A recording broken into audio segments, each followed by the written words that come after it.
ス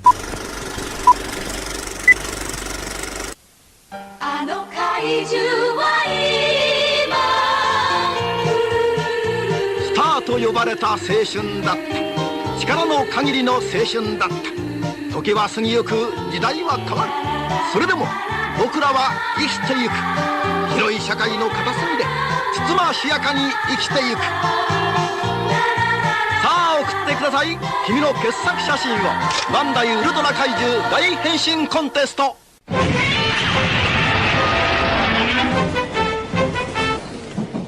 近頃主人の帰りがなんだか早いんです。あ、小島さん、番組録画して自分だけのカラオケテープ作ったりして。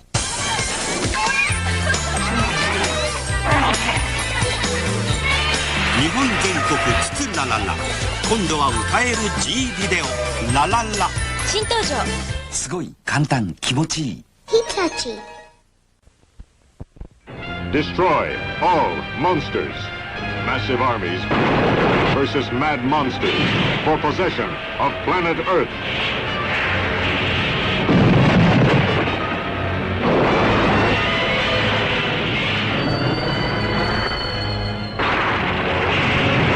Destroy all monsters. Today on Collect All Monsters, we look at the madness of monster decor. From small to large, no collection is safe from the Kaiju Cribs. Keep our show!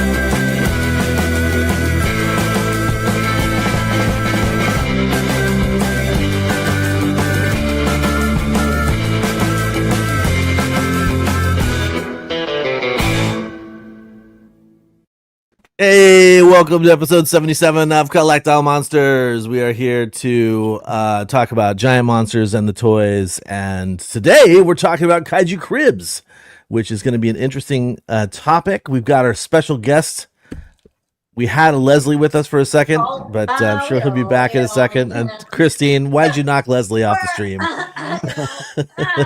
But we have a special guest co-host right now, directly below me, Mr. Helmi Abdat, chiming in, tuning in, piping in from Australia, from down under, and not that he speaks like that. And yeah, I was actually just in Melbourne a week ago with this guy, and we were hanging out, and we shot a Kaiju Cribs video, and it's one of those things where it needs editing, so it's not done for today. But today what we're going to do is we're going to sort of introduce that as not a segment, but an ongoing like supplemental video thing. And it should be a lot of fun. And I don't know how often we're going to do it because, you know, it's a little bit of a commitment. But we're here to talk about Kaiju Cribs, meaning our Kaiju collection, houses, etc., decor, yada yada yada. We are going to get right into show and tell pretty quickly. Let me move Mr. Chambers back up here. Everybody do the co-host shuffle here for a second. And before that though, let's talk about something coming up. Actually, here I'll give myself the big nasty screen here. You see, guys, I'm wearing an eye patch like Sarazawa, because I got myself, what did I say before? I got the cherry blossom variant of my eyeball. No. So while that heals up, I'm trying to take care of it. So yeah, exactly. You should grab your plush oxygen destroyer. That'd be a perfect. Right. And then you know you can do it right now. Oh yeah, the intro was spot on. It was perfect. That was funny. I liked that. Now we're talking. Guys. There we go. Now it's complete. My comfort destroyer. Make it work. That's right. Okay. Love it. So, but the reason I made myself large wasn't just to gross everybody out with my eye. It was to talk about G-Fest coming up next month, in just about a month, G-Fest starts on, I think technically it starts on Friday, July 10th. That's correct. Saturday, July 11th, and Sunday, the 12th, as well, is when the convention happens. We are doing a live Collect All Monsters at G-Fest on the 12th. The exact same time we normally broadcast live, but you won't be able to tune in, I don't think, unless they surprise me with some kind of awesome way to do that while we're doing it. But the panel title is called Meet the Makers, and we're going to have some toy makers with us on stage, and we might have some video clips that I can maybe record ahead of time that I might be able to show. That's going to be a TBD, but that's the idea. Is we're going to have the ability for you, our audience, to maybe ask a couple of questions of people who make Sofubi or even model kits and beyond. So that's the idea.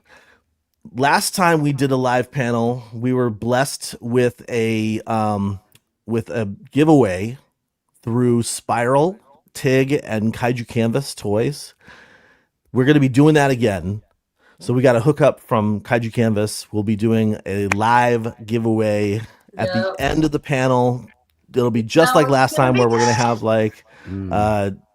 the tickets and stuff. So make sure you show up for that, because those were amazing giveaways. Last time it was a GMK from TIG, and then the following day we gave away Burning Godzilla, and I believe, don't quote me on this, but I believe what we're getting from Spiral and TIG and Kaiju Canvas this time, and of course shout out to all of them, is I believe we're getting the new giant Desu Gojis. So one of them is going to be the closed mouth, and the other one's going to be the open mouth. I believe that's what I am under the impression of.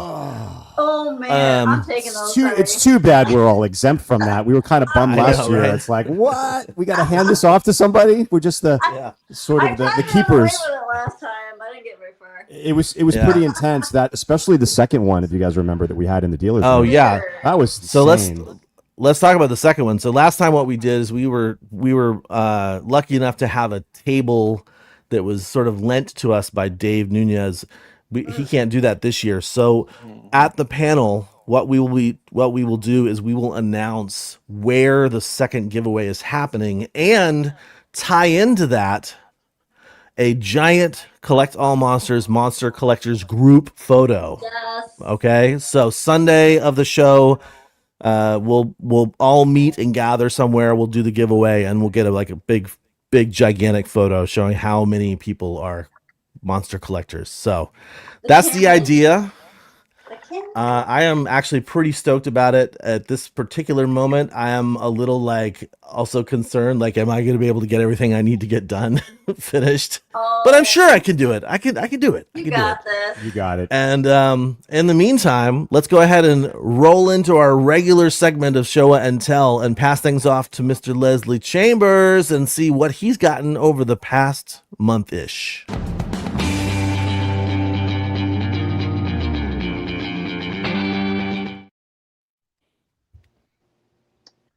What is going on, people? Welcome back to another edition of Collect All Monsters. My God. It just seems like we just had our last episode like 2 weeks ago. Now we're doing another episode. It kind of crept up on us, really. Kind of like G-Fest. My God, what? Yeah! Exactly. It's like turn around. It's next coming. Month. It's here. Yeah, next month, basically this weekend. So we got basically a month left. And we're all going to be in Chicago doing our thing, living it up and all that good stuff. But can't wait for that. Before we get to that, of course, this is June. Want to give you a shout out to all my people celebrating Pride Month. You know what I'm saying? Want to give you a shout out to every single one of those people. You know what I'm saying? Because love is love. And if you're one of those people they're not with that program, I suggest you go to Home Depot, buy you some wood and some nails, build your bridge, and walk your ass over it, because we still celebrating Pride Month. You know what I'm saying? That's what we're doing. Love you, Leslie. We love you for that. Thank you so much. So again, everybody in celebrating Pride Month, we are with you and we love you. So all that good stuff. But again, G Fest is coming up. 4th of July is coming up. Next weekend is Father's Day. Happy Father's Day, Kyle. Oh, thank you. And you too. Thank you very much. And don't forget the Human Vapor is coming out like the first Oh, weekend. I forgot about that. I totally forgot about that. Whoa. Mm-hmm. So, okay, got a lot to talk about. Yeah. And David, you may not like this, but I know me and Helmi will. But there's rumblings that the trailer for Supernova may drop in July. So you think it'll be before G Fest? You know what? They should drop it it would around be smart. time. It would be smart. Yeah, it would be smart. Yeah. Or probably I'm excited for you guys. Or probably San Diego Comic-Con. Isn't that like the week after? Oh, Comic-Con. It's the next week. That's exactly when they'll do it. Yeah. Yeah. Oh, I thought it was going to be at Comic-Con. Yeah, I mean. That's probably right. Yeah. It's July. But it would make sense to drop it on G-Fest weekend since, G-Fest is Godzilla related and that movie is Godzilla related. And, maybe we'll get a surprise. You never know. You never know. Or it might get something -0. You never know. So my point is, ladies and gentlemen, shut the hell up and let's just enjoy what we got. Okay? Can we do that? Amen. Amen. But again, welcome back to another edition of Collect All Monsters. So now let's go with the show and tell. 5 items. I know. And you too, Helmi. And you too, Helmi, because I don't trust your ass either. So hey, I already got scolded. I had 8 last time. Yeah. But also, again, Kyle, hope you get to feel better with your eye.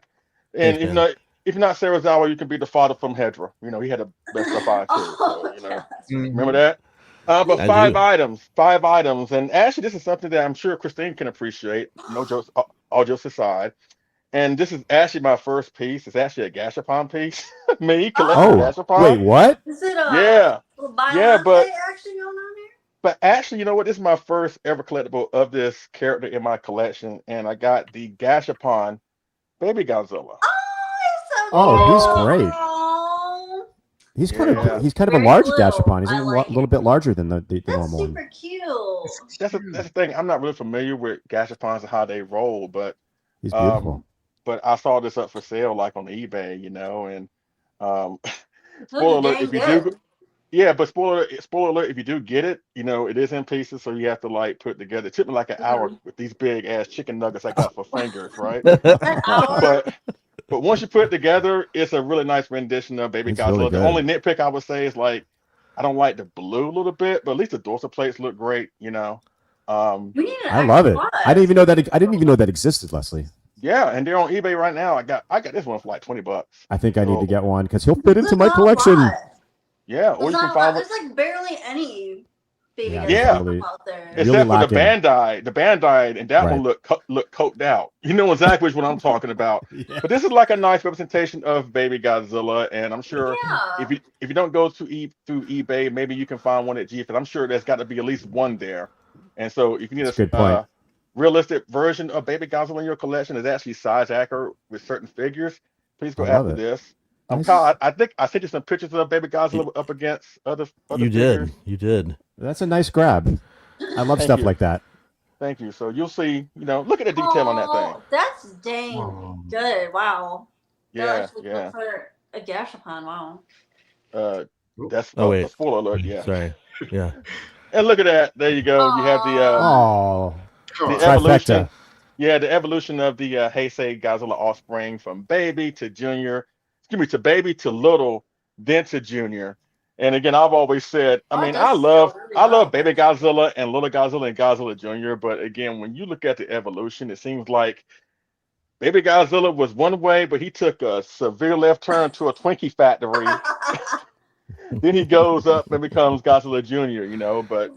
But again, yeah, and that Godzilla Jr. He lost his baby fat in between the last 2 movies. Yeah, but you see, but this is great. Like, you know what I'm saying? Like, he's great up against the other versions of Junior. But again, if you can find one for a good price, again, I saw one on eBay not too long ago, or you can find one at G-Fest. But please, if you need a Baby Godzilla in your collection, get the Gashapon. I'm sure you'll enjoy it. And as you can see here, he's up against Junior in the background. So let's go with the next figure I got. Again, blow me up, Kyle. And I have the X Plus 25 centimeter Godzilla Jr.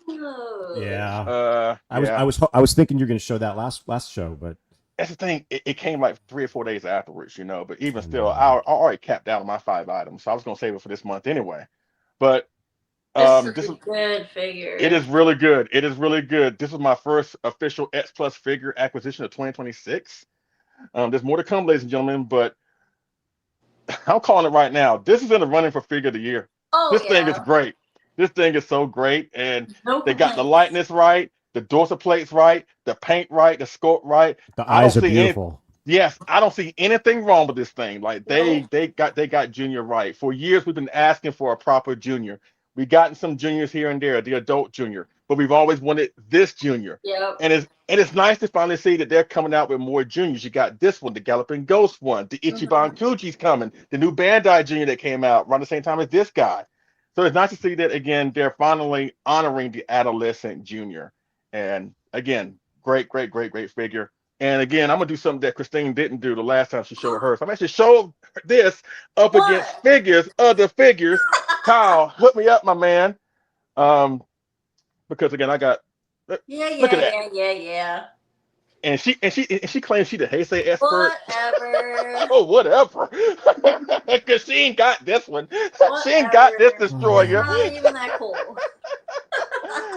But it does look great up against the favorite sculptors line aggregate form of destroyer, and you can recreate that. That's the perfect scale, I think, isn't it? It is. Pretty much. It is. Yeah, wow. It really is. It is. But there's one more destroyer that I have it paired up with, and another one, spoiler alert, because you don't have this one either. I know, it's the flying one. I don't even care. Let me see your stupid pictures. Yeah. So again, ladies and gentlemen, you see what Junior properly looks like with other figures, because you didn't really get that last month with the Bare Bones host. But at least with me, you get an idea of what this figure looks like with other figures. I have the gigantic burning Godzilla, and he scales really well with that. Congratulations. Congratulations. And you can put it up against this destroyer. Ooh, that's right. You ain't got one. So, hey. No, but seriously, get yourself that Junior. Again, he scales well with the favorite sculptors line, aggregate form of destroyer. And like what Christine said, he does scale well with the gigantic burning Godzilla from X Plus. Or if you didn't happen to get one, even though they released him like 14 times, oh my God, you can try the Omega Beast Burning Godzilla. I think that's coming out real soon. So, but that's it with the second pick. Let me spin you through with the rest of them. Now, I was at Kaiju Brooklyn a couple of weeks ago. Huge shout out to Kaiju Brooklyn, John Bellotti Jr. They put on a great show there. Again, AJ Russo, the Russos from Kaiju Live had a massive success there. Shout out to them. Met up with Rich, met up with John Ruffin, Alex Sawyer, Octil, Michael Chakowski, Dope Pope, Goji Franklin. Yeah, it was a great time there. You know what I'm saying? And I got some cool artwork while I was there. And so I'm going to give a huge shout out and thank you to, again, Robo 7, a.k.a. John Bellotti Jr. There's a certain film that me, Kyle, and my beautiful wife have in common that we love to death, and we will fight people for it. You know what that film is. Of course, Godzilla, Mothra, King. Yeah, that title. I'm not saying that holds. That one right there. So, of course, I had to get this artwork of GMK. Oh, it's beautiful. Oh, nice. I love John's art. Yeah. And you know what? He's going to be at G-Fest. So, Kyle. Yes. Yep. You can get one. Yep. You can get one. So, I mean, he did make one a long time ago, right? I've worn on the shirt a few times before on the channel. But this is like an updated version of GMK. And rightfully so, because the film does celebrate 25 years this year, which we will cover on years. Yeah, 25 years this year, which we'll cover on a future episode real soon. But yeah, this is great. Yeah, the 5-hour broadcast on GMK. You ain't lying. Helmi, you'll be so stoked. Oh, yeah. This is cool. Thank you, John. I really appreciate that. That's very cool. And you know what? Another artist that I've really been a huge fan of for a while, but I never have gotten their artwork. And you know, some guy by the name of Jeff Zorno. You know who I'm talking about, right? Oh, Jeff yes. Zorno must be destroyed. Must be destroyed, yeah. Yes. And met him there too, because again, he was there along with everybody else that I mentioned. You know, James Groman too was there. And I actually got this artwork, and this was something that I really was trying to go after if I was going to go to Kaiju Brooklyn. And it's his rendition of Destroy All Monsters. Nice. I've always loved that. That's amazing. Oh, and the cool thing about it is he actually autographed it. And nice. Didn't really charge extra for it. 'Cause I got like 3 prints for him for like a certain price. He was like, you know what, to kick in, I'll sign it for you. So it's autographed poster of Destroy All Monsters. Now, That's sick. people know how I feel about this film. I'm not going to go into it, but I do love this poster, and I will argue the poster is probably better than the movie itself. And Jonathan, don't cut my mic off, because I know that you are a huge Destroy All Monsters fan, and whenever I talk crap about this movie, Jonathan be like, well, the music's good. the music's Oh, well. Oh, there. Oh, see? Ask and you shall receive. See that? Don't poke the bear. You just poked the bear, man. Oh, yeah, Jonathan. yeah. He's got the power. Right. Jonathan, all in his feelings. I like that, you know. But yeah, this is great. I don't know if Jeff Sono's going to be at G-Fest, but if you can look him up on, but if you look him up on online, get you this. As a matter of fact, I got this when me and Rich was talking. We were hanging out at the time. And when he saw me get this, he was like, "Oh yeah, I got to get that." I was like, "Yeah," because I got good taste. So yeah, this is really great. My God, Minya looks amazing. I love how Minya looks there. It's so good. He looks, but again, I feel sorry for this guy and let's see, and that guy. If you're a fan of those two monsters, you might want to skip the Destroy All Monsters. I'm just saying. And last but certainly, but not least, I also got this at Kaiju Brooklyn. I want to give a huge shout out to my beautiful wife, Sandra. She hooked me up with this figure, and it was a Father's Day gift for myself. And that's the thing. When we got to Kaiju Brooklyn, we got there on that Sunday. We didn't go on that Saturday. We got there on that Sunday. We're at the foot of the vendor's room, wait for it to open up. And as soon as it opened up, I saw Dope Pope and his table, and I saw this there. I was like, I got to have it, right? And honestly, this is something that Titanic Creations is making, and it's coming out later on this year. Ooh. But I got myself the prototype of the 30 centimeter Yongari. Oh, damn. Oh, wow. That big. What is that all about? That's freaking amazing. Heck yeah. Wow. Yeah, look at that. I mean, and say what you will about the movie. You know, it's a knockoff of a knockoff. But I really like that movie. You know, it's not the best in the world, but it's far from the worst. And I've always enjoyed the monster design of Yongari from the film. Not Reptilian. I'd say Yongari is probably in my top 5 Korean kaiju movies. Oh, well, how many Korean kaiju movies are there? There's 4. So what does that say? No, I'm kidding. I think there's only 4. Is it Yongari, Pulgasari? What's the other one? I don't even think there's 3. Oh, the host. Well, that's a newer one. The host, yeah. Oh yeah. The host. Oh boy. But again, I saw Dope Pope and I was he looks like, great. I gotta have it. He's like, I don't know if I want to sell it though. I'm like, I got money, or my wife has money, and you know, Sandra can be very convincing. And moments later, he was like, you know what? I'll sell it to you. So, but again, Titanic Creations is bringing out their version of this version of Yongari, same sculpt and everything, but it's coming out later this year, around November or October or whatever.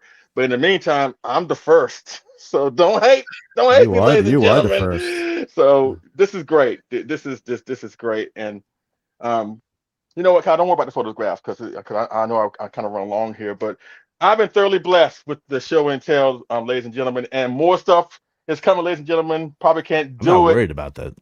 For the record, I'm not worried about the photographs. You keep talking. Okay. He looks great. He looks fantastic. Okay. Yeah. But Wow. yeah. Oh my gosh! Wow. Yeah. I think I need to get it. It looks good. Did any of y'all pre-order that? Did any of y'all pre-order that from Titanic Creations? No, but I think they will now, Leslie. Yeah, Okay. this is really. I mean, these are the most comprehensive photos that we've seen of it so far. I think so. It's pretty awesome.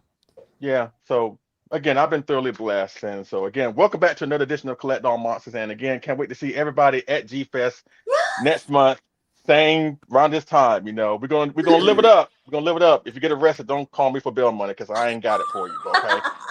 But I'm gonna kick it over to my main man down in Southern California, the one and the only and the awesome. There's no one like him, and there will never one be like him ever again. That's David, Eric, Dapco. Yay! Thank you so much, Leslie. Thank you, and thank you for the pride shout out. And I want to also echo that. I want to give a happy pride, say happy pride to everybody, all of our LGBTQ plus members and our allies and supporters. And Leslie, I want to wish you a happy Juneteenth coming up next week, I believe, right? On the 19th? Yes, I believe so. Thank you. So to Appreciate all of that. our African American collectors, happy Juneteenth. It's kind of something that gets overlooked, and it really shouldn't. But I'm going to give it a shout out because that's the way I am. Oh, and I'm also wearing. I think I saw John Bellotti in the audience. Here's John Bellotti's Heck yes. Baragon Love Is Love shirt, Beautiful. which I absolutely love, and I'm stoked that it actually kind of fits me again. So I'm really happy about that. But all right, so 5 items. All right, so let's start off with probably the coolest thing that I've gotten in a long time. It is by a company that is very hot right now, and a lot of people love, called Frog Tree. And I want to thank Christine for convincing me to get this beauty. Oh, I'm so glad. Oh. So this is the Frog Tree, as you can tell, -1 Godzilla, and this is the glowy blue version. I think there's like 5 or 6 versions of this, but I think for me, this is the quintessential version. And Kyle, I wanted to ask you this before. So the Yukio E, is that every figure, or is that just the first one? Is that the smoke effect? Do you know that? Ukiyo-e, I believe is just the Ukiyo-e. I believe is just the big one. Just the big one. But what you can definitely say is that all of these are inspired by ukiyo-e, which is of course, classic Japanese art prints, like from like the Edo period and around there. But with the smoke style, it's a very Japanese style. So, well, I don't have to say it now because you said it great yourself. Thank you so much. Yeah, I love this figure. It was sold out right away, and I found one relatively reasonable, and I just couldn't pass it up because I really did need a -1 Sofubi figure in my collection, and I absolutely love it. Thanks again, Christine, for convincing me that I needed it. And, yeah, you can't beat that. I really do need it, and he glows like a son of a bitch too. He really does. Right. I love that it makes the G from the Godzilla -1. Yeah. Yeah, it's just beautiful. I absolutely love it. So that's my first item. I'm so glad you got one. Me too. Second item I got from one of our good friends, Ray Alvarez, who actually was lucky enough to go to Monsterpalooza this year, which I was kind of choosing between Monsterpalooza and Chief Best won out this year. But I wanted these Kaiju 1 Subaraya mashups of the Scream. Oh, I saw it. Ultraman the Scream, and he was able to get 2 of them. So I got one for Keith and one for me. Gosh. So I got the Dada and the Pigmon, and they're really, really cute. And, they are adorable. I love it when fine art and pop culture sort of collide, and these are the sort of the love child of I'm so that. stoked that you got those, dude. Because I've been on the hunt. I've been on the hunt for them, and like I actually reached out to them. I'm like, when are these going to be available online so my friend can buy them? And then, ta-da! So glad you got them, dude. Well, I appreciate you and I appreciate Ray, and they're just so much fun, and I just love them. So let's see. All right, so where am I at? Let's go a little faster here. So this is something that I got. It's a Ban Presto. I got it on Amazon, and it is the Odo Island Attack diorama, and it's pretty damn good for the price. It's very realistic.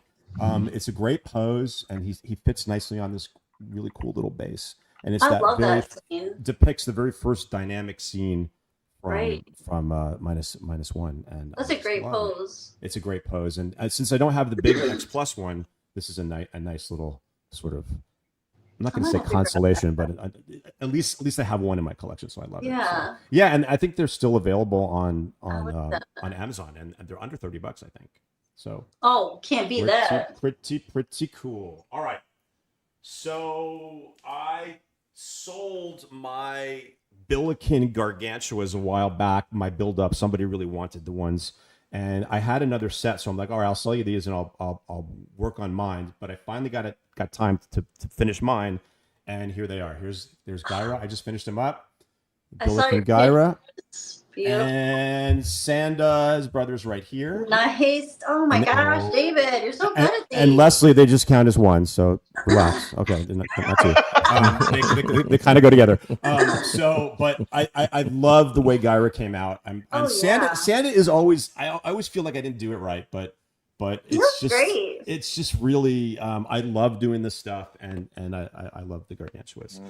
Which brings me to, speaking of model kits, brings me to my last and pretty awesome news for my show and tell. Kyle, if you want to show the image. I was so lucky and thankful to work on a project with Mondo for an upcoming original image Godzilla 1954. And I was lucky enough to do the prototype paint work on this that they're selling, and it was it started to become available, I think, a week and a half ago. And I absolutely am so grateful and so honored. It's a limited run of 500. They also did a really cool Hector's wife Hillary painted the glow version, which was an even more limited run. That was only limited to 250, and this guy is 500. I think there's still some available. And I just, someone like me who has been painting model kits since I was a little boy, it means the world to me, and it's pretty much like full circle. I'm just like, I'm almost speechless that I was able to do this. And I really want to thank the team at Mondo. They were a joy to work with, Peter and Hector and the whole team at Mondo. And they're shipping, I believe, the end of the summer, like sometime in August. So I really, I just can't say enough how grateful I am. And they're only $160. And the cool thing about this is, I was concerned that the prototype that I did wasn't going to really translate to this figure. So it's basically an assembled model kit figure like an X Plus. So it looks pretty darn close to the actual prototype. So my vision has been translated really well. So great. Again, I'm over the moon. I'm excited, and I hope everybody loves it when it comes out. And yeah, so that's pretty much it. And That's a whole lot of pictures. It's not huge. It's only about 20 centimeters. It's not. That's a huge. Oh, huge. Oh, sorry. Yeah. Yes, it is huge. It is huge. It is huge. That's amazing. And I don't know why my mouth is so dry. It's totally huge. And again, I now I know how John Ruffin feels when he gets his artwork produced on the X Plus boxes. It just makes it all worthwhile. And I've been painting model kits for myself and for friends for a long time now, but to have this available to the masses and to have my name associated with it is just, I can't tell you how stoked I am. And again, I appreciate all the support and everybody reaching out to me and all the congratulations. So thank you very much. And I hope it's the first of many more collaborations with Mondo, because I love this concept of model kits that people can actually buy built and painted. So thank you for sharing that, Kyle. And that's all I got. So Christine, what are you going to show us? All right. Well, I'm coming to you from hot and muggy Texas down here. But yeah, I'm so looking forward to G-Fest. I can't wait to see everybody. It's going to be great to have the whole crew together in person. And I do want to echo David and Leslie. The Happy Pride Month. I mean, we have just an amazing community of people in our Godzilla community. We really do. The LGBTQ, they make up a huge portion. And all of you are just so sweet and amazing and just full of energy, and you always bring something different to the community. So it's definitely Happy Pride Month, Happy Juneteenth, and then Happy Father's Day. June is full of amazing things. Oh, I forgot the fathers. Sorry, dads. Yeah, Happy Father's Day. And so I had a pretty good month this month. I'm gonna show some new and some old stuff. So okay, one thing I'm really excited about. I just got it in. I got the Tig little Godzilla, and guys, this is the most perfect. Oh my gosh, the most perfect. Who puts that out, Christine? He's so cute. Spiral. Huh? Oh, that's a Spiral. Yes, yeah. Well, it's a Tig. Oh, Yes, Spiral. It's a Tig toy. Oh. I think there was 50 of these. I got number 40 out of 50, but they sold out so fast. So this one wasn't a lottery. This one, they dropped it, I think it was like noon on whatever day it was.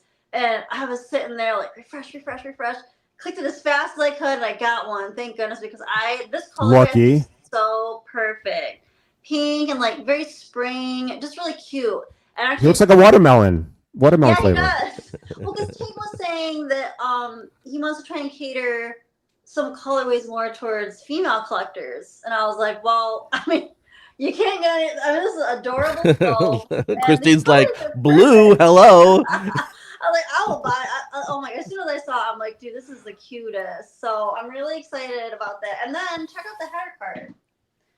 This I can't say his name right. Oh, so cute.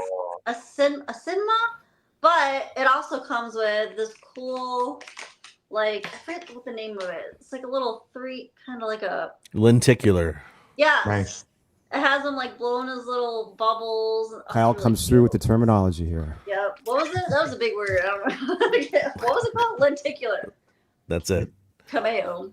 And then I also had gotten so I got the clear one, the clear glitter one from the first one, but I needed a painted one, so I was like, so I got two little brothers here. Nice. Cute. You know, Keith and I still say cameo. Like if we're watching a movie with friends, we're like, oh, someone's doing a cameo, and they look at us like we're crazy. And I'm like, well, you know, you got to know where that comes from. You gotta be in. You know, you gotta be in. You gotta be in. And then, can I want to show off some things I got from G-Fest last year that I love. So I don't really have a lot of Bandais. When I was growing up, I did, and I gave them to my niece and nephew, right? So I got these from Beasts of the East. And so this I got last year, so I can't wait to see what they have this year. They always have a ton. This is the movie monster series, Burning Godzilla, and it is just fantastic.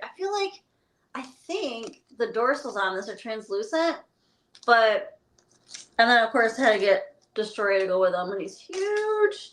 But I mean, nice. You can't go wrong with the movie monster series. They're great figures. They're affordable. I mean, I love these things. It's not an X Plus, but I mean, I do have an X Plus Destroyer. They released that box version last year too. That's a little bit bigger. So yeah, definitely check out Beast of the East table at G-Fest this year because they always have a huge. I mean, you can't miss it. And they have every single Bandai. That should be Bandai Movie Monster Series slogan, Christine. You just created it. It's not X Plus, but dot. Not X Plus, but. No, they're great. No, they are great. I'm just kidding. They're great. They are great figures. And then I do collect other kaiju besides Godzilla. And one that I absolutely love is the Giga Brain Gigan. I think this thing is just so and this comic came out a couple of years ago, but it's a translucent clear with tons, I don't know if you can see it, tons of gold glitter. It's a glitter bomb, yeah. So, I mean, I love glitter. I love blue. And so he's blue and gold colorway. So I had to grab this one. I mean, Giga Ring makes some amazing figures. So I do love me some Gigan. Had to get this one. Colorway was talking to me, and translucent glitter. You can't really beat that. So that's what, I don't know how many it is. And one thing I wanted to shout out too. So I'm really looking forward to G-Fest, but I'm also really looking forward to Godzilla Fest in San Francisco in September. If you haven't been, this is technically it's the third convention, but it's also kind of technically the second convention because the first one was in Japantown and this is like the second one at the hotel. But it's a great convention in San Francisco, which is gorgeous. We have a lot of great guests. We got Kaneko-san. So GMK fans, if you want to meet the director for GMK, this is going to be a great opportunity. And then we have Sasaki-san from Godzilla vs. Megalon. Was it Godzilla versus Terramaki Godzilla? That's right, he was in there. And he was also had a little part in Godzilla vs. King Ghidorah in 1991. And we'll also have TJ Storm there as well. He's not officially on here because if a movie thing comes up, he might not be able to make it, but otherwise he will be there. So this was in September 18th to the 20th in San Francisco at the Holiday Inn. So I definitely recommend if you haven't been. It's a lot of fun. And I'm definitely looking forward to this right after G-Fest. So, you can't really go wrong. Two, Godzilla conventions a couple months apart from each other. That's pretty good. I think I have one more. Oh, okay, really quick. I don't know my 5. And what am I at now? I'm not counting. You're at 7. Just kidding. 7? No, because these two I'm kidding. Go for it. Let's show Leslie's already like 3 strikes. She's out. Yep. He's like, cut it off. I got from the Godzilla store this. Oh my gosh, the Godzilla, the kaiju print, the sweater and they're so soft, wicked soft. And check this out. I didn't even see this before in the pictures. They have this they have Gojira on the back. And they got the sweatpants too, which are heckin' nice. Oh, you need the sweatpants, Leslie. Oh, yeah. We're all gonna wear this. We're all gonna wear the sweatpants. No, we're not. No, we're not. Rocking that, and it's not. We are not all going to wear the sweatpants. We're all wearing the sweatpants at G-Fest, but Why you? They have I think the cream ones are sold out. I want to get the cream ones too, but of course, blue's my favorite color, so you know what I was going. And you bought that over the summer. In Texas. In Texas, yeah. They just came out now. You can't wear that for another couple of months. A while ago. But no, and I was trying to get pictures of these today. It's like 92 and super humid. Oh, and hold my beer. That was really, it was not a good idea. But I was like, why did these come out now instead of in the winter? And I want to wear them because they're soft. I don't know what they're made of in here, but oh my God, they're so soft and comfy. So yeah, go check out the Godzilla store. They have a black set. They have the blue one. And I think there's a pink one, which is really cute. Ooh. I really wanted the cream one, but it's sold out. So I'm going to cut it there because I'm pretty sure I'm at 5 now. But yes, very excited forward to Let's just move on. Let's just move on. I have our special guest has been waiting. Not alcoholic, maybe. So I'm very looking forward to everybody. Oh, Christ. Well, I'm gonna pass it down before who knows what I'm gonna do next. Hey, Helmi, welcome to Collect All Monsters. Welcome, Helmi. Hello, thanks guys. Thanks for having me. I just want to say I had an awesome time, Carl, when he visited me last weekend. And you know what? I think, honestly, Carl, in another life, or should I say Coil, in another life, could be a professional gamer, right? He says, I don't like games and all that stuff. And we played a few Switch games, and he was, I'm kind of embarrassed to admit, but he kind of beat me. So, what? Yeah. Oh my God. And this is the first time playing the game as well. I'm like, damn, okay, you could be a professional gamer, maybe. I had a lot of really fun. At least I have a future doing something. Yeah. It was really good. I was really happy to show him around Melbourne. I hope you come down to Australia again, and maybe we can go to Brisbane and Sydney to see the animals and all that stuff. Oh, wow. And then, I just want to quickly say that there's a slim chance I might go to Godzilla Fest as well. So I'm hoping I can go. Oh my gosh, yes. Come on, Helmi. And then, and I'm really lucky in the sense that 7 is my favorite number, and also 11. And the fact that 7 times 11 is 77, and this is episode 77, I was like, whoa. Meant to be. Serendipitous. It was fate. Yeah, it's perfect. So thank you for having me. Helmi is broadcasting from the Mandarake store. That's what it looks like. That case back there. The Australia branch of Mandarake. That'd be awesome if they had that. You do have it.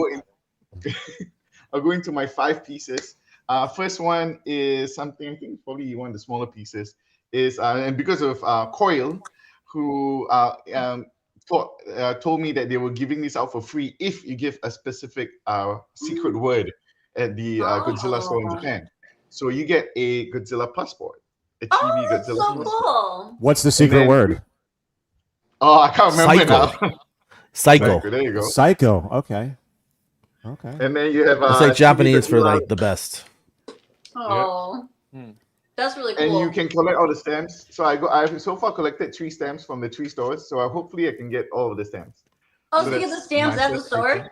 Yeah, each Godzilla store has a different stamp design. Cool. So, and I think there's like 6 or 7 Godzilla stores all throughout Japan right now. And I don't think that includes the book.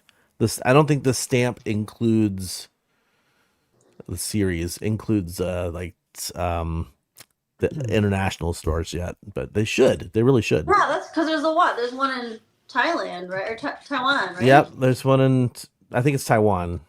And then I think there's another one in like Malaysia or. Yeah, I think so. Yeah, there is. Anyway. US needs one. I don't even know how we don't have one yet. don't You even guys have know. the cinema, a Godzilla cinema, and you have Godzilla Festival. So I'm just saying, Yeah, I guess that's true. Mm. I'm gonna yeah. store them. I dropped out for a bit, so I don't know if I missed anything. And then yeah, there's a Malaysia store, a Taiwan store. I don't know if they'll have the stamps there, but it'd be cool if they did. Then I'll probably hit them up as well. The second item is I'm gonna hopefully I pronounce it correctly this time. Hedo Bake. Oh, Yes. that's cute. Right? The umbrella ghost. Wait, is it Hedora? But oh my gosh, that's genius. Yeah. So Obake means ghost in Japanese. Yep. Mm-hmm. So Well, that's really that's like awesome. I love that. I love that. Yeah. When the crossover happens, that I love that. That's my sweet spot too. It's awesome. Right? I love yokai and I love this ghost, and I was like, and I love Hedora. I'm like, this is perfect.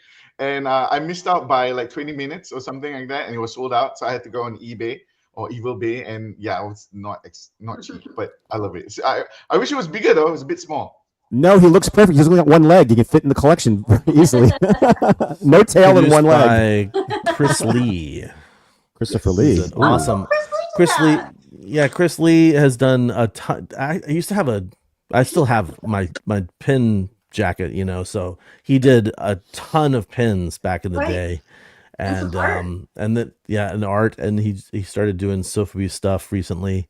I think not really even that recently. It's been doing it for a while, but this is his Hedora yokai mashup. I want one. Cool. Now I want one. Thanks, Helmi. He should do a second. He really should do a second colorway because it's pretty cool. A glow one. A glow one would be even better. Oh, yeah. That would be awesome. Ghost. And then my third item, I'm counting, Leslie. My third item, Carl helped me get this really, really cheap. So he got me this Godzilla coin bank. But the reason why I wanted this coin bank specifically is because, besides the fact that it's really cute, is because I had this idea that I wanted to do. I got this, and now it's like a lamp. Oh, that's so cool. You know what that looks like? Is it was it the Beatland? It was the one that was made after Popey. Yeah, right? The fire. What do you? Yeah, the lighter. It looks like the little lighter. Oh, okay. Yeah, I see what you mean. Interesting. Yeah, it does kind of look like the lighter. And it also looks like the lamp too from Look at the lamp. they did too. Yeah. Very cute. Nice work. Really cute. So a Godzilla lamp. I now have a Godzilla lamp in my setup or collection. And then that's 3. Number 4, I'll go with the second biggest, is my glow in the dark M1 Hedora. Oh my god, that's huge. That's a beauty. That's huge. That's I love awesome. him so much. Oh my gosh, he's massive. You gotta tell the story about that one, man.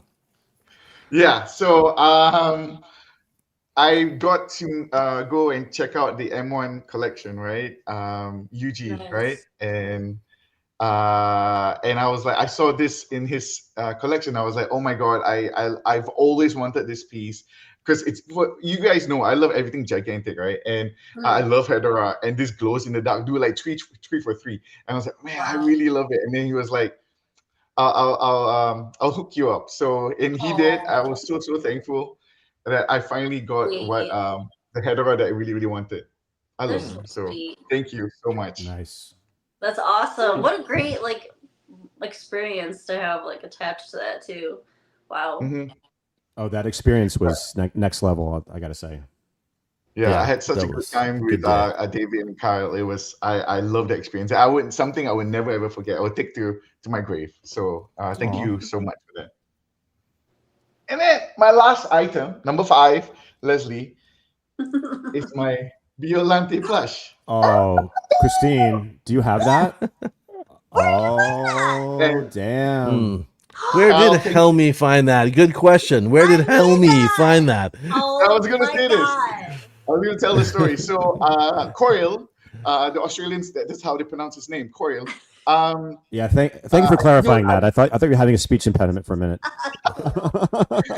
So I was I saw this not that long ago. I was like, oh my god, I really, really want it. I scoured the internet and I told Kyle about it. Yeah, Kyle was Oh like, my he God. scoured the internet as well, couldn't find it, and what happened was, someone posted it on Twitter, I believe, or I think Chris Eaton saw it, and they reposted it, and Kyle saw it. They had some in this store in Saitama, and apparently No there was way. only the ones on display. So this was the display set. So Kyle went down a couple of days later, and thankfully, this was still there. And I freaking love him. He's huge. But it's amazing. really, really hard to come by as well. It's very, very rare from what I can tell. And it looks pretty realistic. You know what? I'm not a big fan of the plush, but that's the best plush I've ever seen, I think. Oh yeah, that's definitely That is so good. way better than That's so good. I love him. Kyle was asking me what's my number one pickup this year. Honestly, this is it. If you find another one, please let me know. Dude, I literally, for the record, I like when Helmi showed it to me, I was like, I've never even seen this before. I thought it maybe had been like something. Okay, so the store that released it, Shimamura, is basically it's sort of like a miniature department store. I mean, it really is very close to something like a Walgreens or something without the medicine. Like, it's just. It's just a store, like and like they release collabs all the time. Lady Kyle gets some Hang It On stuff through Shimamura every once in a while, and so when he sent me that, I was like, well, I didn't even, that says it was released while I was here, and I don't think I've ever seen it at all. So I figured maybe like it never did get released, and then then everything just like happened really quickly, one after the other. Like the Twitter post happened, and I was like asking the guy on Twitter, like, where was this, and these. Told me which store it was, and I found it online. And then Lady Kyle, I took her to the airport and then like dropped her off and then went straight to that Shimamura, and sure enough, it was there. And they had not just they didn't just have Biollante, but they also had Destroya, Godzilla, Space Godzilla, and Mecha Godzilla too. Yeah. So it looks like Frank said that you took it, you rode on the train with it home, and it was like. Oh yeah, you got to tell us that story. Yeah, now. so basically, okay, so man, I wish I had the photo up because the thing is huge, right? So he asked for not. I was like, Helmi, they have these other ones here, and I was like just about to leave with Biollante, and then he's like, I need Space Godzilla too, and so I went back and got Space Godzilla, and the same lady who checked me out the first time. We were joking around about it because it's such a huge piece, and she's like, do you have a bag? And I'm like, no, I don't have a bag for this. Like, so she breaks out this gigantic bag and puts Biollante in there, and then I come back with the Space Godzilla, get in line, and sure enough, I get right back in front of her again, and so we're laughing about it.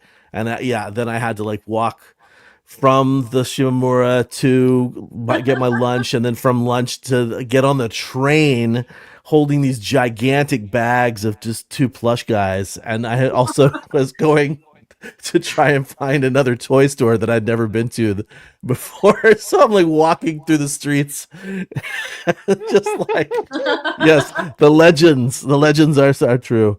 Oh man. God. Yeah, it was hilarious. We gotta see the Space Godzilla now. You have it with you? Yeah, I can bring it down. I can show off the Space Godzilla, I think, because I think I got just give me somebody else talk for a second. I love it how me and Helmi are showing up Christine, because we got all these Heisei pieces and she doesn't. Like, you might as well just be the expert on Final Wars at this point, because you don't have that Biollante, you don't have this Godzilla. Are you really the biggest Biollante fan? Broke ass. He ain't got nothing. Well, you know what? I know that Biollante is on Christine's radar now. Oh yeah, so no, I'm hunting that sucker down. You're hunting that guy down. If anybody sees one, please let me know. I always luck. wanted the toy graph one or the toy vault one, but it doesn't really look. I don't really like how it looks. Yeah. That one's perfect that one. Though. That's that one's cool. Perfect. Who made that one? Yeah, what's the company that made that one? What, the Shimamura one? Yeah. Mm-hmm. Yeah. I think it. Does it say? Is it in English? Doshisha Corporation on the tag. I never heard of it. There's the Space Godzilla. Oh my gosh, that's adorable. Yeah, he's huge. Is adorable. But that Biollante is. I love that fire. style. Biolante's fire. I want all of them. It was Carl sent me a photo of him carrying the 2 bags. I was like, oh my god, that's crazy. You know how you see those bad behavior like foreigners in Japan? I was like, oh man, I feel bad for making Carl be like that. At least I was smart and I didn't put them on like the train seat and like take up extra room. Oh with yeah, them. that would suck. Yeah. So thanks. That's all for me. That's the 5 items. Thanks, guys. That's awesome, Helmi. Good stuff. Well, yeah, man. I'm glad I could take part in some of those for you. That's like makes me happy. All right, we're at 55 minutes in. Perfect time for me to zip right through my 15 items for Showa and Tell. Let's go chronologically.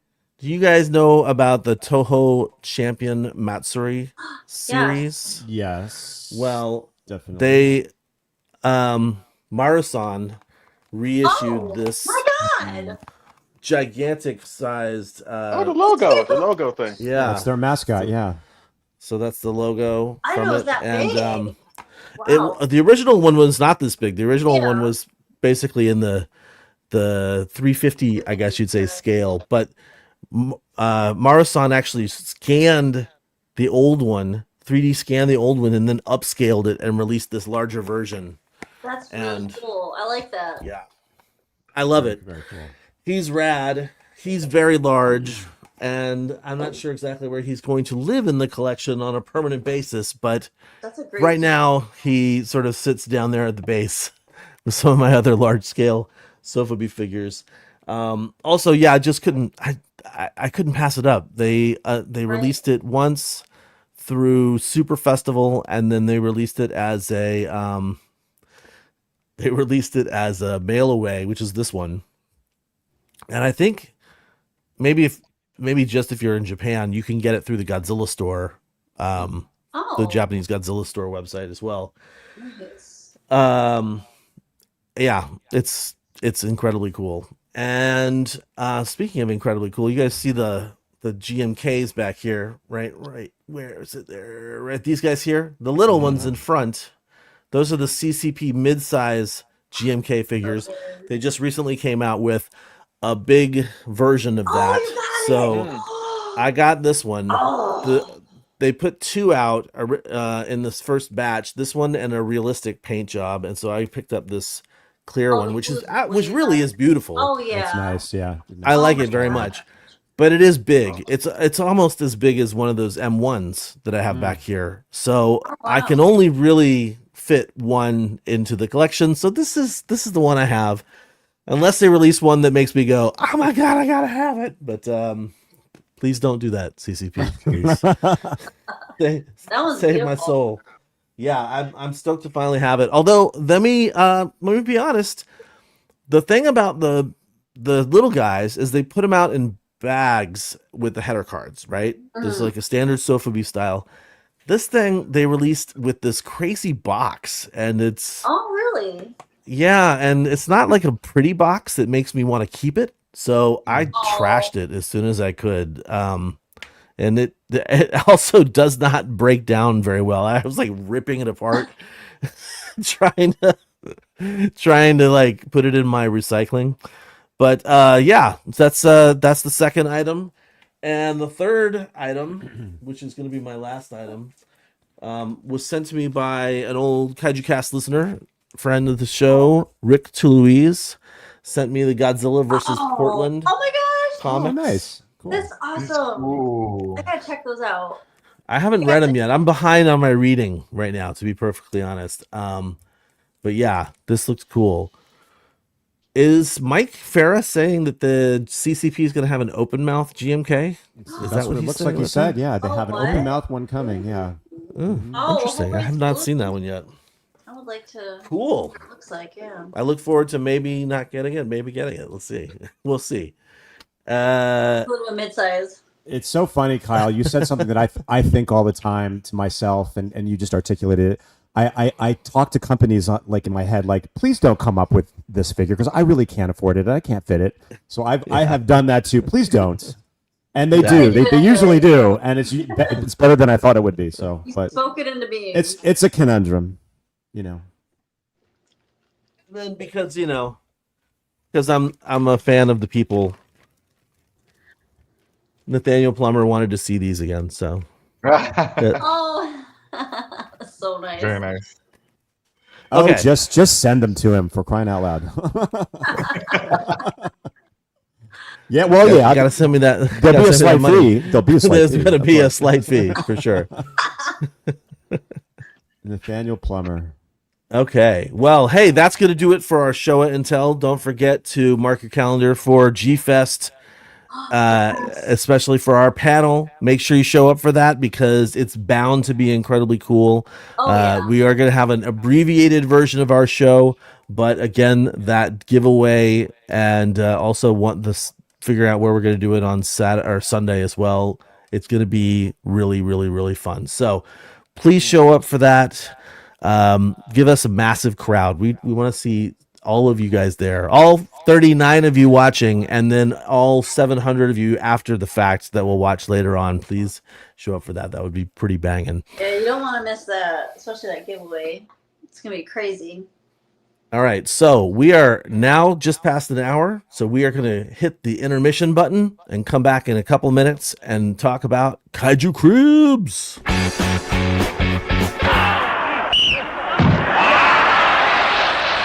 ナイスキック。ブルマークの怪獣パチンコサッカー。遊び方は簡単。点数だってちゃんと出るよ。ブルマークの怪獣パチンコサッカー。Now, Godzilla! Godzilla! You can pretend Godzilla turns a mighty castle into a pile of sand. Go do it, Godzilla! You control Godzilla's ugly tongue. You can make him stomp, pound his tail, pretending he strikes it all in his way. You can launch Godzilla's claw for the final blow. We did it! What will Godzilla do next? It's up to you. Godzilla with a claw that launches, some assembly required, from the Shogun Warrior Collection by Mattel. ゴジラ対スペースゴジラ迎え撃てラジオコントロールゴジラ合体せよ超機動マシンゴゲラアクション満載バンダイゴジラシリーズ登場この生活この味彼にはふるさとであったマイ唐揚げ入りで豚骨味明星カップのチャルメラ新発売また現れたか今度のやつは強すぎます最強です全く歯が立ちません打つ手なしか諦めるには早いですな君はいこれはダンシングゴジラモノマネマシーン完成してたのかなるほどゴジラにはゴジラ最強には最強か今三菱の超最強シンを買うとモノマネマシーン付きダンシングゴジラが当たります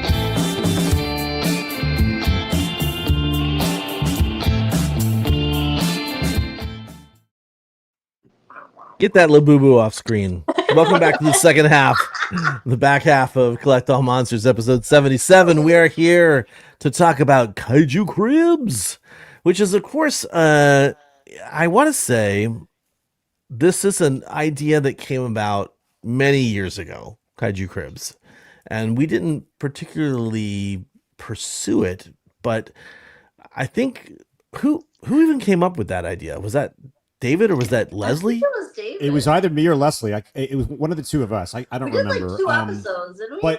But Kyle, let me stop you for a second. We're kind of doing it every week now with our new collector moment. That's kind of like we're kind of showing off Kaiju Cribs, and I think in a small way, I love that so much because we get to see, you know, our viewers' collections in that format. So and on some level, we're kind of doing it all the time. But yeah, I think we did it. I can't even remember when it was, like the first year or the second year. Yeah. And you know, it was definitely time to revisit it because, you know, several of us have moved and, you know, the collection has evolved and changed and, you know, there's like things have sort of infiltrated into other parts of the house for me personally. And I know that wasn't the case back in Seattle. Like I had one designated space for it, but now, as Keith's getting more into this stuff, and by the way, he really wants that little little Godzilla, Christine. He loves that so much. Yeah.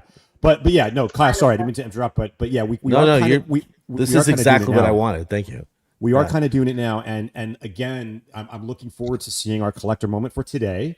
None of us have really seen it. I know Jonathan's working hard on it, so I'm really stoked to see it. And please, if you want to share your Kaiju Crib, sign up for it, and we would love to feature you on a future episode of basically.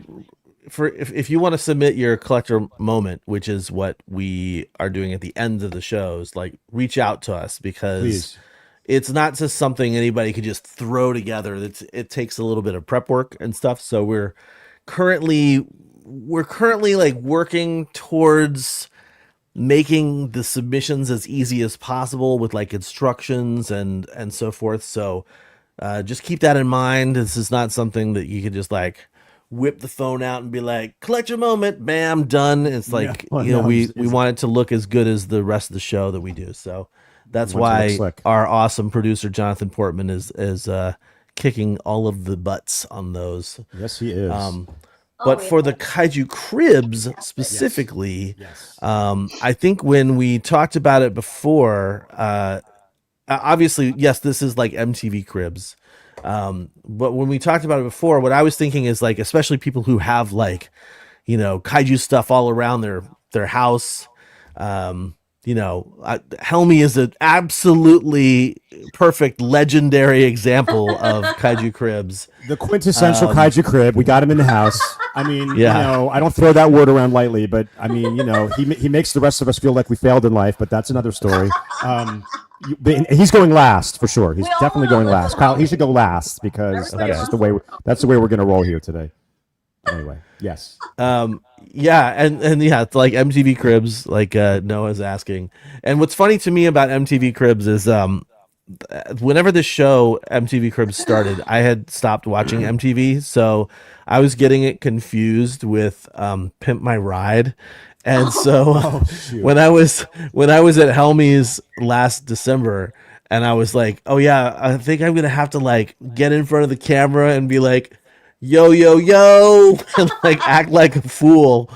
I'm really glad that the MTV Cribs that I watched were not like that. So we're thankfully I don't have to bust it. Yeah. Really?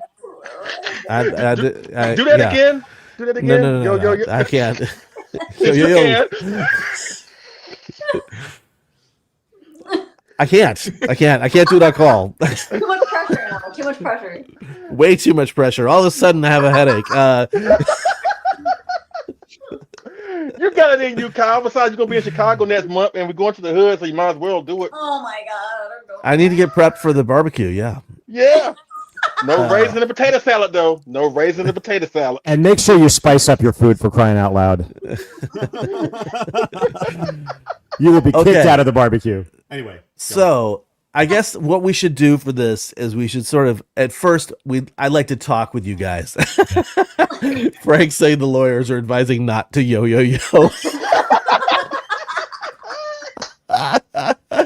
Oh my God. Okay. You guys. I love hanging out with you guys every month. Okay. Kaiju Cribs. Essentially, I wanted to show off. I really should have done this when I had my house in Oregon, because my big house in Oregon, because that was something where I had posters up everywhere, and there were figures that had spilled out of the main room, but of course the main room had like the theater. So Helmi's going to be picking up a lot of that slack with his displays. But yeah, a lot of people, like, I even thought before sitting down for this, I was like, oh yeah, I just have this room. That's it. I just have this room that I'm in. This is where my collection is. But that is a flat out lie.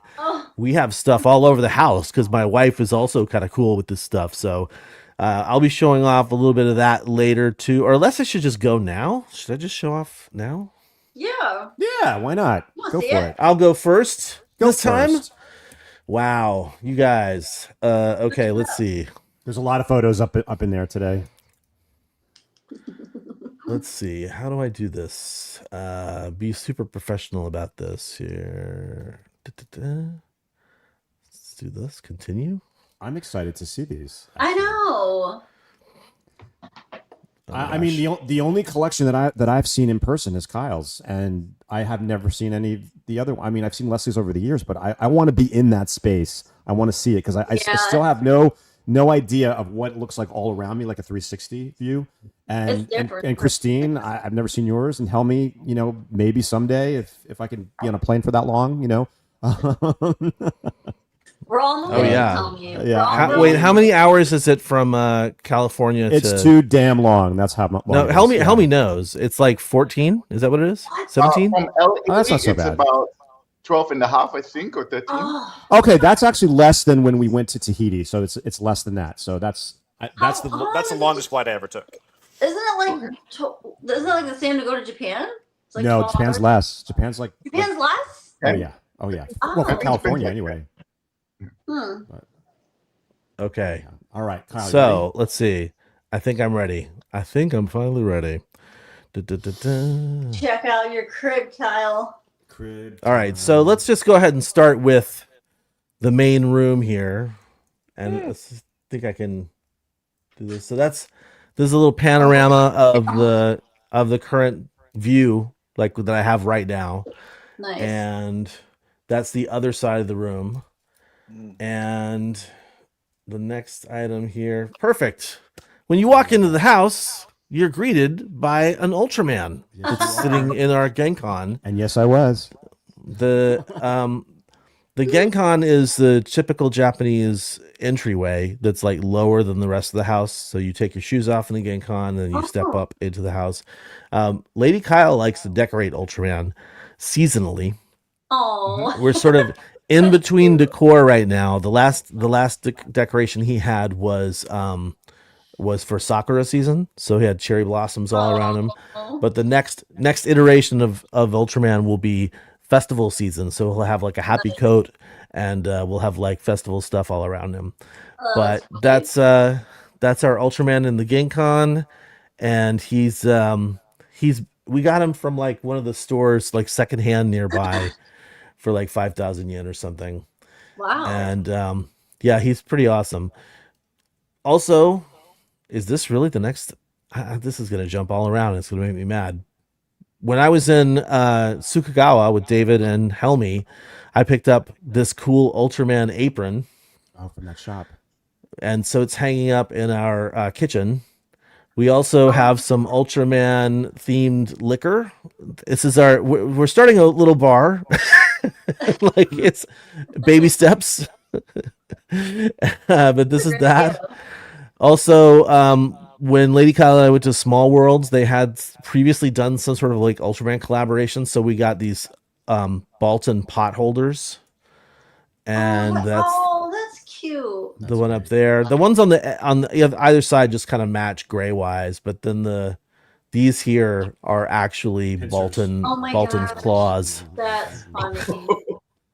So cute. To be honest, they're a little too small for my hands. And then of course we have like some candy dishes. You see the Dada one down there, and then up on the shelf above there's Jamila. Oh, I love cherry ripes. And then this is the Godzilla spine that came out with one of the Ichiban Kujis for -1 a while ago.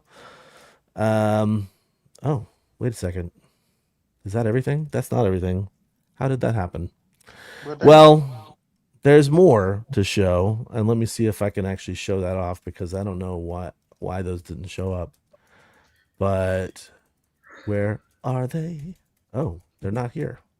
Okay, well, I also have posters.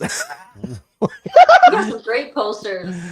We have right when you walk in the entryway.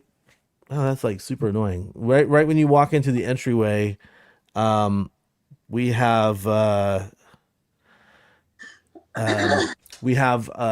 Space Amoeba and Godzilla vs. Megalon international posters right up on either side of the door for the tatami room. Going up our stairs, we have 3 Kiku prints. One is a big yokai collection where it's like a whole bunch of yokai, and then the other two are like the bodysuit tattoos of Ultraman, and then the other one is Godzilla.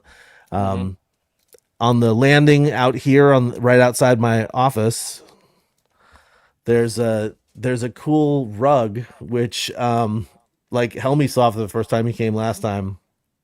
It's sort of like, it looks like a tiger rug, but it's actually Godzilla, and it's like half Godzilla, half Mecha Godzilla. It's pretty interesting. I'll have to take a picture of it later. I never even see. Yeah, I want to see a picture of that. In the living room, we have stuff. I feel lame I totally moved these over on my computer before the show started, and I don't know what happened to them, but it's okay. Take your time. It is where are those? I would love to show those off. Yeah, because I talked about this collaboration that happened recently, in here in Japan, but between a company called Nico and ...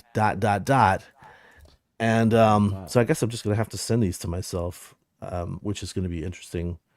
1, 2, 3, 4, 5, 6, 7, 8, 9, 10, 11, 12, 13, 14, 15. Yeah, I had pictures of the fridge and that send to me. Perfect. I love having to do tech stuff while I'm on the show. But yeah, I had a ton of stuff in that previous house when we lived in Beaverton, Oregon. And then boy, oh boy, did I have to whittle it down to like almost nothing when we lived in Salem. The only caveat in Salem was that for a very brief moment of time, I had the 3-sheet Ghidra the Three-Headed Monster poster reissue from Kodansha. I had that too. And it was I had it done up on foam core, and I put it up in the kitchen, and it was freaking beautiful. It's magnificent. Yeah. I sold it. No. But I was upset about. Well, I mean, I sold so much stuff. There literally is no place for me to put it here. It's gigantic. You guys, that thing is gigantic. I had to sell mine too. I sold mine to John Drain because it was just too big. I couldn't fit it anywhere. But Kyle, I mean, there's always the ceiling. I'm just saying. Right. There you go. You're already covering your ceiling, aren't you? Those panorama pictures that Kyle showed of his collection room do not do it justice. No shade on the picture quality, but I'll tell you what, seeing it in person, it's magnificent, and it doesn't show. Those pictures don't show the glory of that collection, and it's curated so beautifully. They show like an overview of it, but it's. I mean, I could just sit in there and I did sit in there for like an hour and just stare at the stuff, but it's beautiful. All right. Well, thank you very much, David. Of course. Here, these are the other photos. Okay. So here's the entryway. You walk in the house, and this is like, you see Ultraman that I showed earlier, but there's the Megalon and the Space Amoeba. On the little table there, we have our Yokai Maneki Neko ghost cat from a company called Unplug Works here in Japan. There's some more pictures of the posters. Going up the stairwell, this is the Kiku Punk Yokai print. This is these are actually these old stickers that came out in Japan, but my tattoo artist in America framed them and put them up in his tattoo studio, and then he gave me these two before he sort of quit doing tattoos. And yeah, that's awesome. That's awesome. Thank you. I don't know why I said that's awesome. I agree though. It is awesome. And just so you know, that door that's in between the two posters in the hallway, that leads to my guest room. The guest room it's my room. So just so you know. Okay. Oh. Just so you know. So if we come visit, we can't stay in David's guest room. No, well, you got to just. I mean, pay homage to it. You know, David shares the room with other people. I know, but in my mind, I don't. And then I can show this, I think. Can I do this? No, that doesn't work. How do I get these guys in here? There's that one. There's that one. Oh, one at a time. Cool. Very cool. Song and dance. It's always something. No, it's really cool to see everybody's stuff, and I know. I love this, and I think we should maybe do like a little. It doesn't have to be a whole episode, maybe like a supplemental once a year to sort of see how our collections have evolved and our cribs. Oh have my evolved. gosh, it's crazy. Like when I look at photos, like old photos of my stuff, I was like, Oh, the evolution. Oh, totally. Like Yeah. unbelievable. Yeah, it's. I crazy. rearrange stuff all the time, and this one now is. I'm still not finished with my room. I got so much art to hang up. Ditto. I just haven't gotten to it yet. Got so much art in the queue and so many models to build and so many. It's just crazy. All right, so I gotta stop buying. thanks for your patience, everybody, as I deal with these technical issues. But this is our couch. So that's the that blanket pillow. That's great. and the Dada. He's so cute.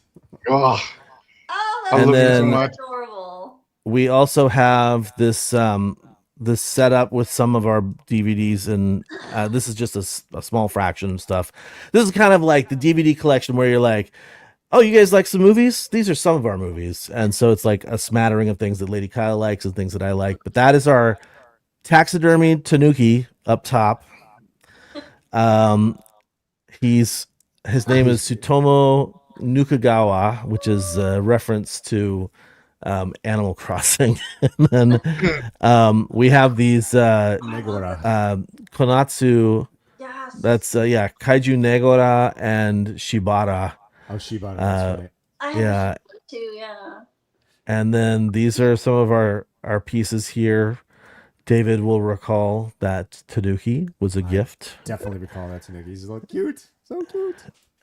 This is our fridge. Oh my So you can see the goodness. Ultraman apron is hanging up on the wall next to the fridge, which of course has lots of memorabilia and mementos from our time here in Japan, including a whole bunch of these Godzilla heads, which I have somehow collected a bunch of. And Rose Violante. Oh yeah. yeah, then I thought I had one more of those too. Hang on, let's see. No. Okay, this is upstairs. This is outside right now. Nice. This is the hallway. Oh, you can't see the rug. Sorry. But this is the hallway. That's my office door right there. This is the Norin that I've had since it came out in like 2016 or something like that. Oh, do you tack it? Oh, that's a good idea. And I tacked it in. They sold it at Kinokuniya years ago. Right? Yeah. That's where I got Yeah, it. technically it should be on a rod, and that Yeah. rod should be mounted above the door, but That's a great idea, though. and then this is from Awaji Island. This is me and Helmi at their photo op, because I think photo ops are fun and awesome. And then there's the office, and there you go. That's my Kaiju crib, and I think now I can safely say photos shown. Nice work. So Leslie, what's the deal with you, man? You've got just that room, or you have other stuff in the rest of the house too? We got 2 other bedrooms, but it's ironic. Those 2 bedrooms have Sandra's stuff, so she got 2 rooms, I only got 1. But She got 2 collection rooms. which is right, fine because Tell them how it's As it done. should be. as it should be. I'm not complaining, ladies and gentlemen, but you Tell know 'em what? how it's done. And I was gonna just do this so you could just see, because pretty much what you see every month is just this. Because Like we're farting. I like this shop because I'm a huge King Ghidorah fan. I'm a huge Gargantua fan. It's like my personality. But you know what? I was trying something out, so I think I know what I can do just to be participating in this. I don't want to be a stick in the mud. I'll just walk you around the room. That's Oh, there perfect. we go. I'm Oh, happy with Lord. that. Because we never get to see the whole. Like, there's the door. I never saw the door before. Yeah. So sorry about the Oh, it light. actually It's kind of looks dark, great. but yeah, this is Jam packed, brother. Dang. Yeah. Wow. How Can't do you relate get to that. stuff in there? Can't relate to that at all. Yeah, this is one part of the room where I used to, when I was doing Leslie Chambers Kaiju reviews, this is what you would see. This That's shot right. here, That's right. So- Yep, I remember. But yeah, but actually, again, I said this a few times on the channel before that I got this idea from Rich by like putting my gigantics as high as I can. I mean, certain gigantics can't go obviously, but this is the best. I did the same thing. I did the same thing, Leslie. Yeah. Except Why do you mine want fell. high, though? Yeah. Mine's really high. Because if And they as a fall, No, I mean, but I do every now and then check the weight, especially this fat Shin Godzilla. I have to check on him every now and He's then. the biggest shelf hog. That one with that tail. And the legendary one, because they Seriously. both. I mean, I should be kicked in the head for putting these two together on the same shelf. I love But, that you know, camera. I love that camera. That's the Yeah. original, right? That's great. Yeah, that's a favorite sculptor's line. But as like for the past year, I've been more putting artwork on my wall, so I have to put the GMK poster up here. Nice. As well as Kyle, me and you, baby. Yeah, buddy. Yeah, man. I mean, I know the movie it is what it is, but I love that movie. Speaking of other posters, this is another movie that's questionable, but again, me and David, we love that We movie love it. We love it. unapologetically. That's right. You know? That's right. Loud and proud. And right here, this is my favorite movie poster of all time, hands down. Godzilla 1985. really? Jonathan will be happy with that one. Yeah. But pretty much this is the rest of the room, basically. Wow, that's Oh my a cool God. angle. That's a really cool angle. Yeah. Holy cow. It's a lot. All that realistic stuff. Shoot, and so Fubi doesn't nearly take up as much space as this realistic stuff with the tails and right. the dorsal Yeah. plates and the wings. So it's definitely more of a challenge to display this stuff for sure. Yeah, and that's what I normally do when I be doing shows. Like I sit right here with the background, with all the lights and stuff like that, and I've adopted the philosophy of also using these boxes as furniture for display pieces. That's a good idea. I mean, that's not a bad idea. Actually. I mean, because I can't get rid of that box, and I can't get rid of this Zilla box, or the Gamma 3. It's just. But yeah, this is pretty much the room. Let me. I love it. My pride and joy, hey baby, yes. Oh, Lord have mercy, Jesus. That KOC 2000. Shoot. Yeah. That's Yeah. I'm jealous of that son of a bitch. Again, my Monster Zero fans in the room, so Yes. Unite. Again, and for the 2 or 3 people that love the '98 Godzilla, so. But that is that's it beautiful. as far as like a walkthrough. I just want to keep it short and simple. Wow. And We finally seen the room. that's it. Yeah. That's it. But if you want to see more of it, just go to Kaijubi or go to Fresh Vinyl Reviews. Oh, yeah. That's right. I That's right. I got videos on both those channels where they have more of an in-depth of what you just saw. But basically, that is it. And again, like everybody here, I mean, it's still evolving because I still got stuff coming. And again, G-Fest is next month. I'm sure I'll be coming away with something from there. So again, but the cool thing about collections, and I've always said this, because again, I know the tariff situation is kind of iffy right now with people. But if you have a collection, whether you have minifigures or the matter, it doesn't really matter. You obviously invested in them for a reason. They're yours. They're a reflection of you. Be proud of what you have. And stop worrying about the next big thing, because there's always going to be the new Godzilla toy coming. Mm-hmm. There's always something new coming out. That's never going to change. But at the same time, doesn't mean that you should lose focus on what you already have, because you got some awesome stuff in your collection that may be overlooked. Maybe you forgot about it. Maybe it's something that you just need to go back and pay attention to. So if anything, if you learn anything from this episode with Kaiju Cribs, my advice to old heads and new heads, cherish what you have, because there are a lot of people who are not in the fortunate position like we are that can afford these things. So be appreciative of what you have. At the end of the day, have fun. It's not about who has more than the other one. It's about just having fun, fellowship, and having a great time. Never lose sight of that, ladies and gentlemen. Well said. And that's it for me. That's well said. Amen. Excellent. So, Wow. Christine, are you gonna show off your 4 figures? Because you ain't got much to begin with. So go ahead and show your crap off. Are we gonna skip David? Am I going? We're not skipping. Oh, David. David. I know you're excited to see my Safubi, Leslie. So Leslie said it better than I could have. It's not about how large or small your collection is. It's about the fact that you love it and you curated it. And I think the ones that I like best, that I like seeing, are the ones that I know people really love. Like, they love these pieces because they reflect a time or they represent a memory or from childhood or a favorite movie. I never subscribe to I have to get it just because this person got it, or it doesn't matter if you have the largest collection. It's what you love and what you can afford and the way you curate it. And I think doing these things for me, and I could speak for everybody, it really does, like Leslie said, make us really appreciate how fortunate we are to be able to have these things in our possession. And you should never take for granted all the hard work that we've all put into this, because it does take hard work. And aside from the money, it takes hard work. You got to find the things you have to, and anyway, it's definitely, if you learn something like from what Leslie said, please appreciate what you have and revisit it and cherish it. And with that said, let's start showing the stuff that I got. And yeah. All right, so this is where I broadcast from. What? And as you can see, as Leslie and Rich said, I put the Gigantics up pretty high. And I was telling the guys this morning that I woke up this morning and there was a slight earthquake here in Southern California, and my Mecha Godzilla took a header. He was on the ground all the way from up there. And he lost all of his finger missiles, and he's got a little scratch on his neck. But other than that, he was fine. There was no other problem. So I'm really lucky that he didn't get really cracked or anything. But anyway, putty on their feet to make it like he's so heavy. I don't even know how he fell. I don't because there's other stuff that was closer to the edge. But as you can see, my gigantic shin, like Leslie's, it's just such a shelf hog. I need to put something in between there, maybe an Ultraman or something in between there, because there's like a blank space. But yeah, this is where I brought this is what's behind me.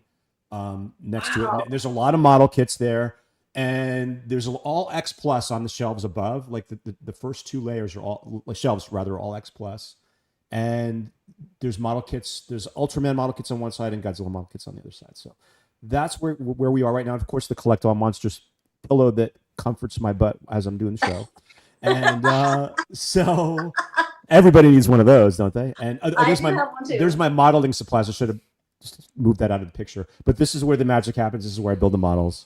And I have much more room than I did in Seattle, so I'm really happy with that. So, all right, Kyle, next one. Awesome. But moving right along, let's see what's next. Okay, so this is my newer Sofubi shelf collection. And when I bought these shelves, I miscalculated, and I thought they would fit a lot more on than they actually do. But I kind of like that it's more spare because you can really see the figures better. And this is kind of like my greatest hits. I kind of switch things out that are like my flavor of the month. So this is I have a little like a cubby area, like that, a room between the hallway and the laundry room that really doesn't have any purpose.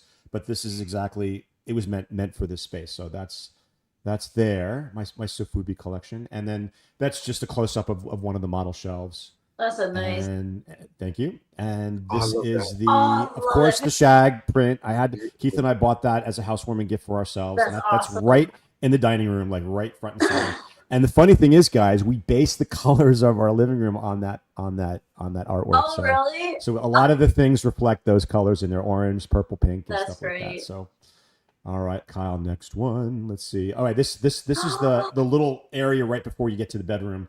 And of course, that's my vintage Popey Jumbosaurus that I got on my 50th birthday trip with Kyle and the guys. And I got that at the Mandarake in Osaka.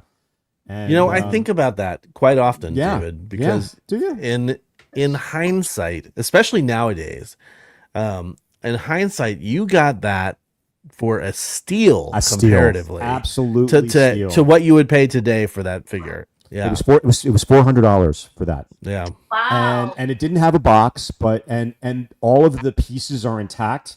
And they said that you can pull the string, but I'm terrified to do it because it's so sort of old now. I don't want it to break. Oh, right. And it's a fantastic condition, and that's one that I carried home on the plane. That was a trip that Keith had to go to the Philippines, so I had an empty seat next to me. So Godzilla sat on the empty seat next to me. So that's what happened. I strapped Did he get the chicken or the fish? He got probably the fish. Probably fish. And then, as you can see, some pieces have made it into our living room area. And this is my big three, the Bullmark, classic original Bullmark figures. And I just love seeing them every day when I'm watching TV. And they're right there, front and center. This is just a close-up of my Ultraman shelf in the garage. In Seattle, I had every single X Plus Ultraman in there, but it was too crowded, so I just put the favorite ones. The top shelf are all model kits that I built, except for the Dada. The rest of them are all model kits. Oh. So yeah, I really like that. And here's just this is actually in the guest room, a section of some of my favorite books that I have. I've got a lot more books, but they're not out on display. They're kind of in boxes and things, and they're in the closet. But that's a little section of my book collection. And this is again in the living room. There's some pieces. There's some Peter Santa Maria pieces, which I absolutely love. There's some vintage Popies. Kyle, you helped me get at least one of them, and one of them I did get on my 50th birthday on that same trip in that shop at Knockin' on Broadway that doesn't exist anymore. That was upstairs. Remember, kind of on the outside. And then there's the little D'Agostini wooden carved Godzilla. But Kyle, I've got one for you coming for G-Fest. So I'm going to bring that with me to G-Fest. And there's a little collection. There's some yokai books down there, and there's that. And this is the original incarnation of my Sofubi tower, and it goes really high. And this tower is now living in the guest room, so it's thinned out a lot. But a lot of these figures that wouldn't fit in the main display area, they're now on the same shelf in the guest room. So if you come stay with me, you're going to be sleeping with the monsters. So. This is actually Keith's collection. Oh, it's growing, and he's got some more stuff around there, but he's got some really cool little pieces that he curated. And listen, so Keith watched our last episode of Collect All Monsters. I think Donnie Winters showed off that little Mothra. I think the Super 7 Mothra. He found one, and he grabbed it, and so he has that. And there's the new Pigmon Scream that Ray found for us because he really wanted the Pigmon. He loves Pigmon, by the way. He loves Pigmon and Busca and Mothra. Should. Those are his big three. And so that's Keith's collection. I think I have a couple more in there. That is great. I think that's it. That's it? 13. Yeah. Okay. Well, that's it then. And I have a lot more stuff. I've got stuff in the kitchen. I display the Octeal Kaiju Cream. He's in the kitchen where he should be, as is the briner, the Kappa riding the cucumber. He's in the kitchen, and then I have a sushi tray that I bought at Daiso, a little wooden sushi platform thing, and I have my Yamo Mark Sushira creatures on that, which I absolutely love. So there are things that have infiltrated, and there's a couple things in the bedroom too, but I love. And I have a vintage Japanese Valley of Guanji poster in our guest bathroom. And I emailed Sean. I'm like, Sean, I hope you're not offended I put it in the bathroom, but everybody sees it. Everybody goes to the guest bathroom to see it. So I love it in there, and I am going to buy one of some variant of Nick Side's Scuttlebutt Toys, his Bellina figure, and he's going to go in the guest bathroom too. So I already have a spot for him. That thing is awesome. So, I didn't do the Bandai pictures. Is there a Bandai shelf in there, Kyle? Because I think no. Okay, well, I have a Bandai section. Sorry, Mark, that's over there too. There's a vintage Bandai stuff, and that's enough for me. You guys get the gist. And again, just like Kyle's, and I'm sure Leslie's, the pictures don't do it justice. Please come visit, and you can see it in person. And I know I need to come out. And I'm grateful. Please, anytime. I'm grateful and happy that I have all this awesome stuff. So, all right, Christine, let's see what you got. All right. Well, mine, since we moved here to Texas, mine has definitely been spread into multiple rooms because we have 4 bedrooms here now. So I'm taking advantage of all this space. Joe said I was supposed to keep it contained in one room, but ain't nobody telling me what to do. This sucker's all over the house. So where I am in now, this is my main room, which I actually have an empty wall over here. Because what I did is I used to have the Kalak shelves for my Sofubi, and I kind of wanted to get away from those, so I got the the Vitsto shelves, which fit a ton more. So I was able to fit about 3 or 4. Let's see, I had a really big one I had a really big Kalak shelf and 2 other ones, and I fit most of them onto my Vitsto shelves here. Kyle, I think I sent you videos of mine. Yeah. So we can just go whatever. So this is in my office actually. So so that's in a different room. Yeah, this is my office room, and I had to have stuff in there with me. So all of my X Plus Okay, not all of it. Most of my X Plus is in my office. So I have a nice little corner.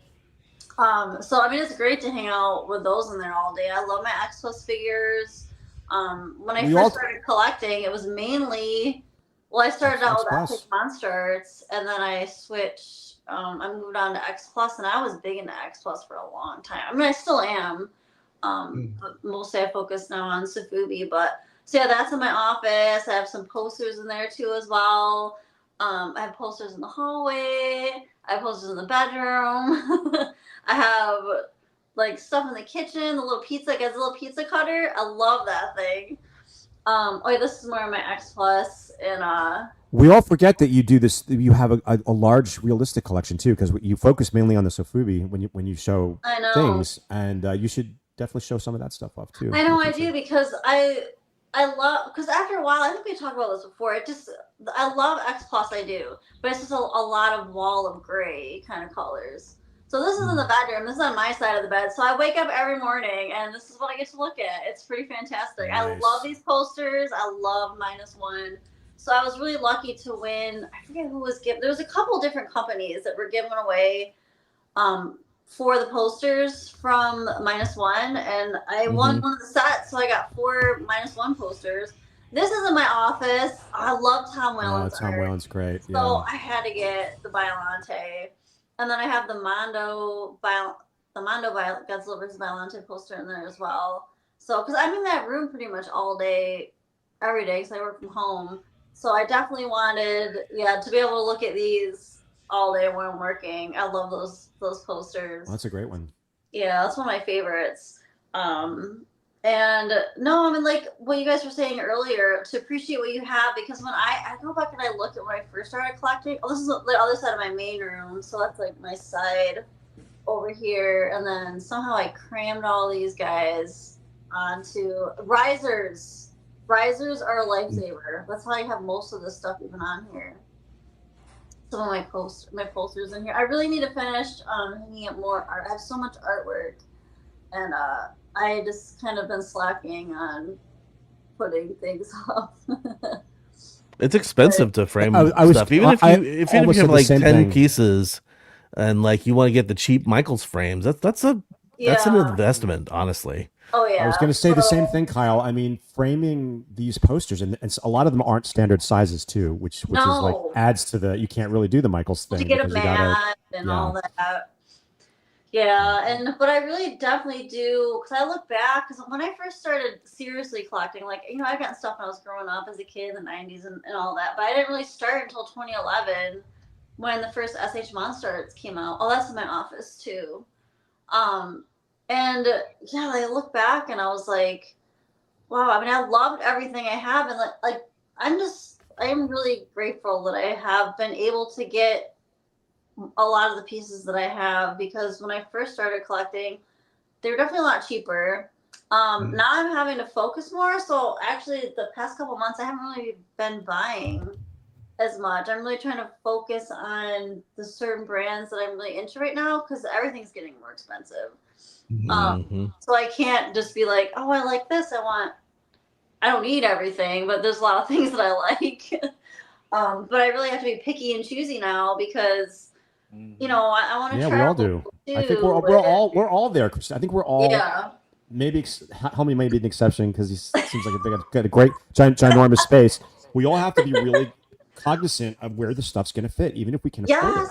It's just like, where am I going to put this? I try to finagle to fit things in where I can, and so I'm like, gosh, now I gotta buy another shelf. But I'm like, should I sell a couple things? I'm not really in. There was a time when you could like not love everything. Like, I love everything I have now. So there was a time where I could say, well, I don't really love that piece. It's not giving me joy, Marie Kondo, and I'm gonna get rid of it and put something in its place. Yeah. But now it's like I'm at the point now where I love everything that I have, and I'm not gonna say I just have to find the space for it, or I don't know. I'm at like a total loss for, I don't know. I just don't know. I know, it's hard. I've sold a couple things, and there's like sometimes every now and then I'll do a sweep, and I'm like, all right, what is not like something that I bought maybe like 10 years ago that I was like, oh my God, this is amazing. And now I'm like, it's not really for me anymore. So doesn't spark joy. Doesn't And like joy. I can give some stuff to my niece and nephew, or like, you know, I've given stuff to people. I'm like, you know, I don't like this as much anymore, but so and so likes, you know, this is their favorite, you know, movie or one of their favorite figures, and I'll, you know, pass it along. But yeah, I mean, my Sofubi, I absolutely love. Like, I don't get tired of coming in here and looking at that. Like, that's like my thing now. I love the colorful, and yeah, now it's just the Space War right now. But And, yeah, I'm gonna and have the non-Godzilla people who see everybody's collections, what do they focus on? Like, what do they say? Do they go to the colorful stuff, or what do they do?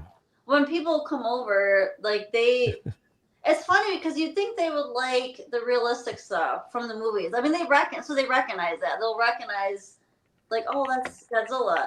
And then they'll see this movie and they love it, but it takes a second for them to like really understand, like, these are different, like, they look so different. Like, obviously he doesn't look like this in the movie, the colors and stuff, but they like this because it's very eye catching. I mean, that's why I like that kind of stuff, the glitter and the colors. It's art. And, it's really art. yeah, but I still love, you know, the realistic stuff. So I still, you know, Mondo and X Plus and Spiral, like, they're still getting me some of those. You ain't got the Spiral yet. It's hard to be picky with those as well. So You ain't got the realistic Spiral yet. Don't count your chickens before you hatch. no, You ain't got that yet. I pre-ordered the Spiral. I probably get my first Spiral statue. I pre-ordered the -1. The glow, the light up dorsals. I mean, I love -1. He was expensive. I'm like, you know, I need an actual Spiral statue. I don't have like an actual Spiral. I'm sure we'll see that momentarily, right? I can't wait. I wanted the Prime 1 so bad. I was gonna get it, but the shipping was like over $1,000, and I was like, ugh. Altogether, I think it was like $3,000. So I was like, I can't do that. So that was a lot cheaper. And I'm really stoked for that to come out. I don't know where I'm gonna put it. I don't know. Where would you put it? Where would any of us put that thing? Like, I don't even know. I don't know what to do. You know, I'm just gonna figure it out when it gets here. I'll figure it out. But Are you getting to the Omega Beast Burning Godzilla? Are you getting that, the Omega Beast one? I was gonna get that one, but I'm really tempted. I'm waiting to see how much it is. I want the Omega Beast, their -1, the Watatsumi version, the glow in the dark one. I love that pose. I love that figure. So I'm kind of waiting on that. I don't know if I'm gonna put that either. I might not. I might not get it. It depends. But I really like it, and I'm definitely interested in seeing, you know, one that's gonna be dropping. All right. Well, I know we're all stoked to move into Helmi's house. So show us our rooms, Helmi, where we're gonna stay in. All right. I'll move in. Hold on. I'm gonna get my blanket. Hold on. We're gonna be here for a while, so let me get my daggone blanket. We're gonna. I might pass out. I've got my fan too, so I may faint. So, Helmi, let me ask you to set the stage a little bit. So, how long have you been in your current house, and what was your previous living situation like before you got in this house? Because I've been in Helmi's house a couple times now, and it is an entire home decked out in nerdery. Let's just say it's not all kaiju stuff, but so how long have you been in this place, and what was your previous place just kind of like? Previously I lived in the city, in Melbourne, in the city. It was a small 2-bedroom apartment, amazing views, but space was a little bit small. Fun fact, my very, very first Godzilla collectible that I ever bought for myself. I did have a small, those diorama Godzilla figures. Someone bought that for me for a birthday present. That was like when I was 17. Because in Singapore you don't get a lot of Godzilla stuff, to be honest. And the first item I ever bought was the Biolante Orai poster. That was my first ever Godzilla purchase. It's a good place to start. Yeah, and it wasn't cheap. That poster is not it's not easy to come by. So, I lived in an apartment, and I started collecting all the Gigantics and stuff like that. And the sad thing is, when I was in that apartment, I would say for a good maybe 2-3 years, all my Godzillas were boxed up. I didn't have them on display, which kills me because like I just didn't have the space in that apartment. But I knew eventually I was going to move to my realistic dream house, and I was just slowly building up to that. And yeah, then I bought a piece of land, and I chose the house design and all that stuff. Made a few changes here and there, especially the theater room that you will see.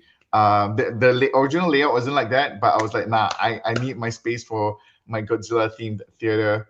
And yeah, so I think I've been in this house 6 years now. Wow. Yeah. 6 years. And Yeah. how long did it take you to create? We're going to see pictures. Actually, I'll just go ahead and start pictures now. I'll start with the pictures you sent me earlier, Helmi. So how long did it take you to get your movie theater up and running? So obviously the movie theater. Unbelievable. Yeah. Wow. Yeah. That's a movie theater it took me a while because there was a lot of things I needed to do with the room and stuff like that. One of it was obviously having it painted, installing that that starlight feature. So I did constant upgrading. Like there's some parts. Oh, actually, all the equipment that you see, with the exception of the projector, a lot of it was from my previous setup in Singapore. It was really, really old stuff. And I was going for the looks. Oh, this is my previous collection room, by the way. So, and then obviously I completely ran out of space. So that's why everything's in my garage now. But that's Oh, my yeah. original All of this stuff is in a different location now. Yeah. Yeah. Yeah. And So this is the new location. This is the secret base, Monster Garage. Yeah. I call it the Godzilla secret base. And again, it was. You had me worried there. You had me worried. I was looking forward to the Destroyer poster. I saw every single one of them, but there it is. There it is. Yeah. Yeah. Wow. Wow. Oh my gosh, that's beautiful. And then I have a backlit projector. too, huh? Yeah, and I have a projector on the wall that says the Godzilla quotes that you can see in that previous photo as well. Yeah, so that's my right there. You can see this. You know what the most impressive thing about your collection is, your house is? It's curated so beautifully. It's so classy. And like, I know a lot of people have larger collections, but I've never seen one with this effort and love in curating it. It's really quite spectacular, and it's classy, and I'm speechless, and that doesn't happen very often. Thank you, sir. It was super classy. Dream come true. Yeah, it was a dream. Because I used to have a come true. theater, but oh my god, Helmi's theater is insane. Like Helmi's home theater makes my old home theater, I'm not even kidding, look like I just decided one day, oh, I should put a home theater in here, and I just kind of did it in a weekend. Helmi's, it looks like he paid top dollar. It is so gorgeous. The star sky, the hidden projector, the fact that there's different screens, and he's got amazing seating in there, which actually is funny because I remember in my old place, I remember being like, oh, I wish I could take these two chairs in the back and raise them up, build like a platform where they're like 6 inches above the other ones just because they're in the back. And he totally has that in his. It's amazing. And even I don't know. Oh my I don't know if the it looks like if Mandarake. the video is going to show, but basically those seats. Hey, let me get back to this wide shot of the everything. This one here. Those like a round planetarium. seats, they turn around. So after you watch a movie with your friends, you can have like a conversation about the film. We watched Godzilla -1. Lady Kyle's first time seeing it was in Helmi's theater, and he invited some friends over, and we all totally just talked about it for ages afterwards. It was it's really impressive. That's awesome. And I think one of my favorite things about the sofa that you see over there, if you notice, it's a bit angled because I didn't want just a row of 4 just facing the front. I kind of like the sides to be angled, so you can kind of have that more of a conversation kind of feel, atmosphere. And wherever you see in that cinema room, I didn't pay top dollar for that, in the sense that I got really, really good deals. The sofa that you see, both of them, the front and the back, I got them for like 50% off. And then the starlight ceiling feature you saw, it was one of the reasons why I got it really cheap was because COVID was impacting the sales and stuff like that, and apparently it helped out. And yeah, the star ceiling was 40% off or something like that. So I got a lot of really really good deals Wow. that enabled me to do all of that. And also the cabinets that you see, my friend helped me build it as well. He did an amazing job. So I saved quite a bit of money, and some of it I just did myself as well to save money as well. Yeah. Good. That's great. Well, let's just get something straight. So we're not doing this to say, oh my God, we don't have what Helmi has. Helmi's next level. We have to love what we have too. Like I'm sure we all did our best curating our collections, and no, we didn't fail in life. It's just the way things are. And again, it's not to say, and Helmi's never been the kind of guy that's like, hey, look at me, look what I got. He's very humble. And I think that makes a huge difference too. So anyway, I just want to let everybody know that it's your collection's just as awesome as Helmi's, but not really. Beautiful. But not really. Okay. So this is just like a preview of the Kaiju Cribs, so you get a good walkthrough. Oh my god! Oh my god! It's massive. Oh, Helmi! What? That's amazing. What? I mean, basically, Helmi's got the goods. He's got the goods. Wow. You need to be on. You need to be on some kind of a television show because You do, Helmi. you got to get Australia to get you some kind of a thing because Something. that is. I love the lights. Oh my gosh. Yeah, I got sensor speakers there, so when you walk through, you can hear all the roars and all that. Oh, that's Oh my genius. god! I love how you have them lit up. I think I need to go to Australia. This is like a museum. Yeah. It's a It Kaiju really is museum. like a It is museum. I It's mean, like a I'm museum. not trying to overinflate the situation, but That's Helmi had his theater was sort of had a viral hit with his theater because he took a bunch of photos of it, really nice photos, posted them online. Every time I see him, I talk about the jackhole on Twitter who was trying to pretend that it was his. Oh, really? Oh yeah, and then everybody, I think a whole bunch of people basically were like, "Get the hell out of here, dude!" So he did. But yeah, so he had this stuff, his theater, and then all last year, if I recall, he was working on his monster garage, which was the garage that this is what. Actually, you know what? I have that picture you sent me, Helmi. Oh yeah. Where is that?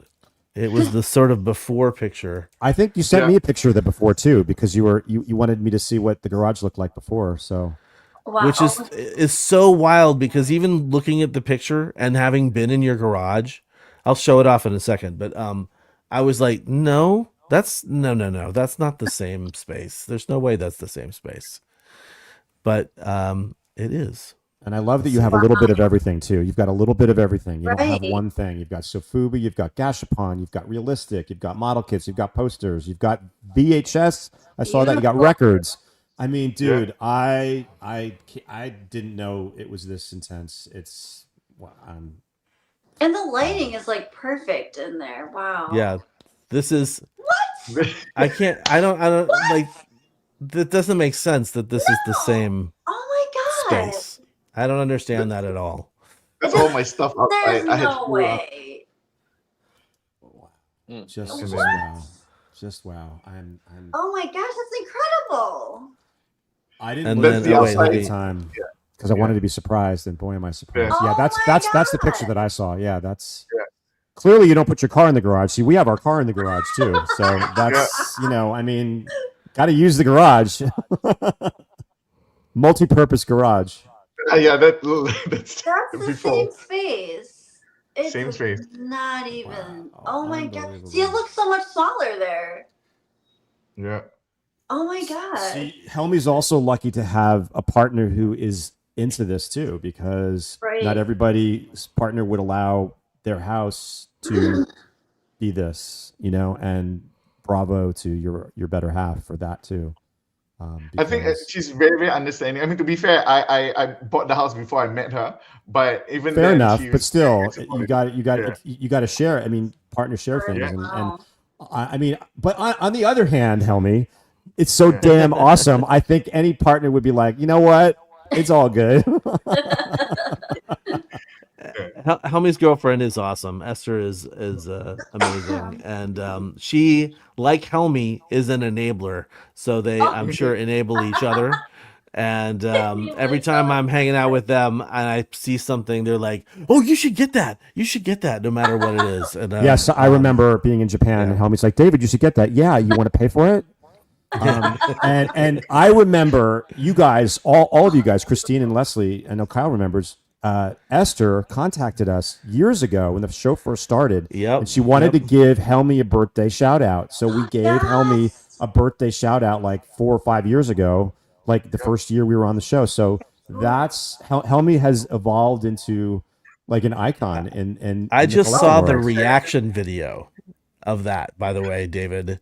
Like one? literally like last week. Oh, you did? Oh, I'd love to see that again. Yeah, so they recorded it, Helmi watching, and so you can hear us doing the whole like, "Hey, happy birthday to Helmi" thing, and they got to see his face. And now he's on the show. And now he's on the show, showcasing Wait. this awesomeness. And see how nice people we are, Helmi. We're such nice people. Wait a minute. Wait 1 second, because Helmi gave me a whole bunch of sugar honey iced tea when I was glorifying and praising Final Wars on our Millennium episode, and I just saw that he has a quote from Captain Gordon from that film on his wall. Oh, no. Helmi, you're gonna trash me, but yet you're gonna have something of Final Wars in a prominent place in your daggone space, you hypocrite. Really? Well, hold up. Captain Gordon is a legit man. He's one of the coolest characters. Come on. That invalidates Helmi. That invalidates your entire collection. Sorry, it's done. All right, I'm It's just over. removing it now. Just cut it. Get it out. Yeah. Oh my gosh, that's beautiful. That looks like a shop. That looks like a shop that you took us It to in Japan does. somewhere. Oh, there's your retro. Oh, beautiful. And you've got urban vinyl too, and designer Sofubi. Holy crap! Oh my god, that's so. I love the lights. That's gorgeous, homie. Oh, there's the Prime one. See, I was good. Oh, I wanted to get that. Do you have a picture of the? Do you have a picture of the Prime One -1? The diorama. Do you have a picture of that? Is that the one that's in front of your? Are you just pointing? Hang on. Let me back it up then. I just want to see it in the flesh, like in. Oh, there it is. There it is. Oh, so nice. I think the last. Oh, it's just beautiful. Okay. Yep. I think that's the best -1 statue. Oh my god! Oh my god! The Tokyo Towers, Tom Whalen. Oh, Kaijucast. Yeah. Kaijucast. Oh, for crying out loud! Christine, you said you was going to get that Prime one. Are you trying I to wanted convince to get us? it. You trying to convince yourself or convince us? Come on now. Come on now. I should just get it. Are there earthquakes in Australia, Helmi, or no? I would say yes, but they're so small that you don't even feel them. Yeah. I love how you have all the plushies sitting on the chairs in here. That's so cute. Yeah. Oh, you got the gigantic at the bottom there. Okay. Yeah, I love the way they look. Yeah, it's really cool, and they sit there, while you're watching the movie. That's cute. Yeah. Jim Galla's asking you if you have collector's insurance in addition to property insurance I coverage. would hope so. Yeah, I do. Yeah. Violante. Wow. Oh, there's the Collect All Monsters pillow. All right, yay! No, We've made it. What Where's Kamagon? Is Kamagon in there? Kamagon is somewhere, I think. I think he's behind Helmi right now. He got lost. He got lost in the shuffle. Man. What were you asking, Christine? Which Godzilla that is? Yeah, over here, and looks like the statue that used to be in Hevia Park. Yeah, it is. It's the retail version of that from Dream Planet, I think is who made I that. didn't even know they did that. That's amazing. Yeah, Just- Godzilla coasters. Yeah. Just magnificent. Just magnificent. Anyway, so this is just a taste of what is to come with the gosh. actual Kaiju Cribs supplemental video that I need to edit and get up there. But yes, Helmi's collection, quite impressive. The ultimate. It I was mean- it was serendipitous that you're on this episode because, I mean, the quintessential, Kaiju collection that I have ever seen. Anywhere. Oh yeah, and it's just like you said, Dave. It's so The beautifully. way it's curated, yeah, Oh my that's the God, key. that's That's the key. And you know the Oh cool my thing about it God, is, the cool thing about it is Helmi hardly ever even posts about his No, he room. doesn't. Like Nope, like nope. you would never think he has this much stuff in like an expansive space. Like there are some people, one person in Yes. particular I know, that love to showcase every little thing that they have because they're trying to be awesome and all the other crap. But it's nice when you have collectors like Helmi, super collectors like Helmi, that are humble enough where you say, you know what, I ain't got to share everything, but I know it's there. But it's nice that you know that you just humble and you're nice. It's a Amen, rare Leslie. thing with Godzilla fans nowadays, at least with certain ones. So that's You're not Oh, lying. there we You are go, not yeah. lying. No, it's absolutely beautiful. And we are so showing up, Christine, this episode. yeah.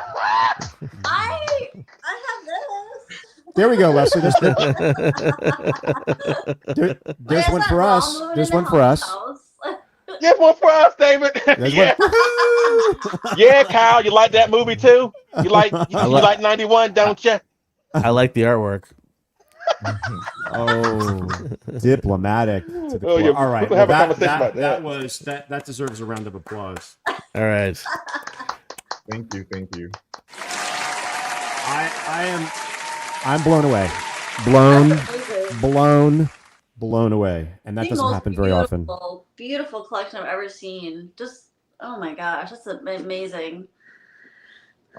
I would love for you guys to visit. Honestly, it's been my dream to have Godzilla fans over. So I'm so happy that Kyle has been able to check out the crib a few times now. And a couple of Godzilla collectors out there. I'm hoping Michael Hain can come down because he's just across the pond. He's in New Zealand, so Oh, he hopefully. needs to go. Yeah.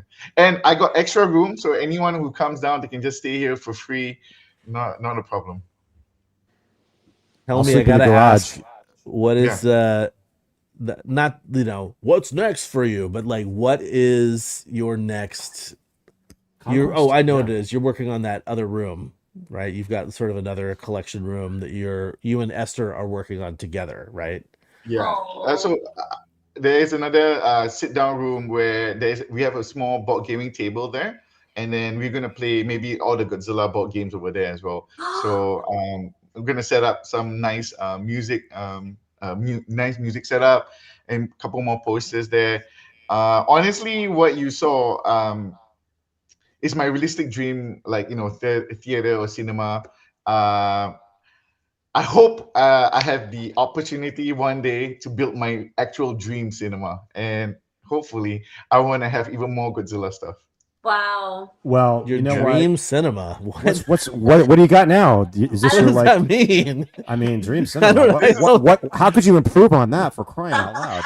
I have ideas. I was honestly my COVID did a number on my budget, so it was not what I ideally wanted, but I'm still very proud. I'm still very happy with what I have, but I have more ideas.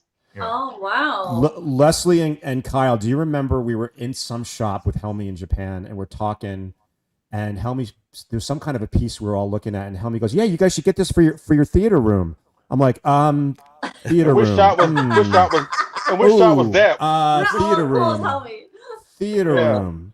Yeah, And I'll get started on that right away. You mean the living room where the TV is?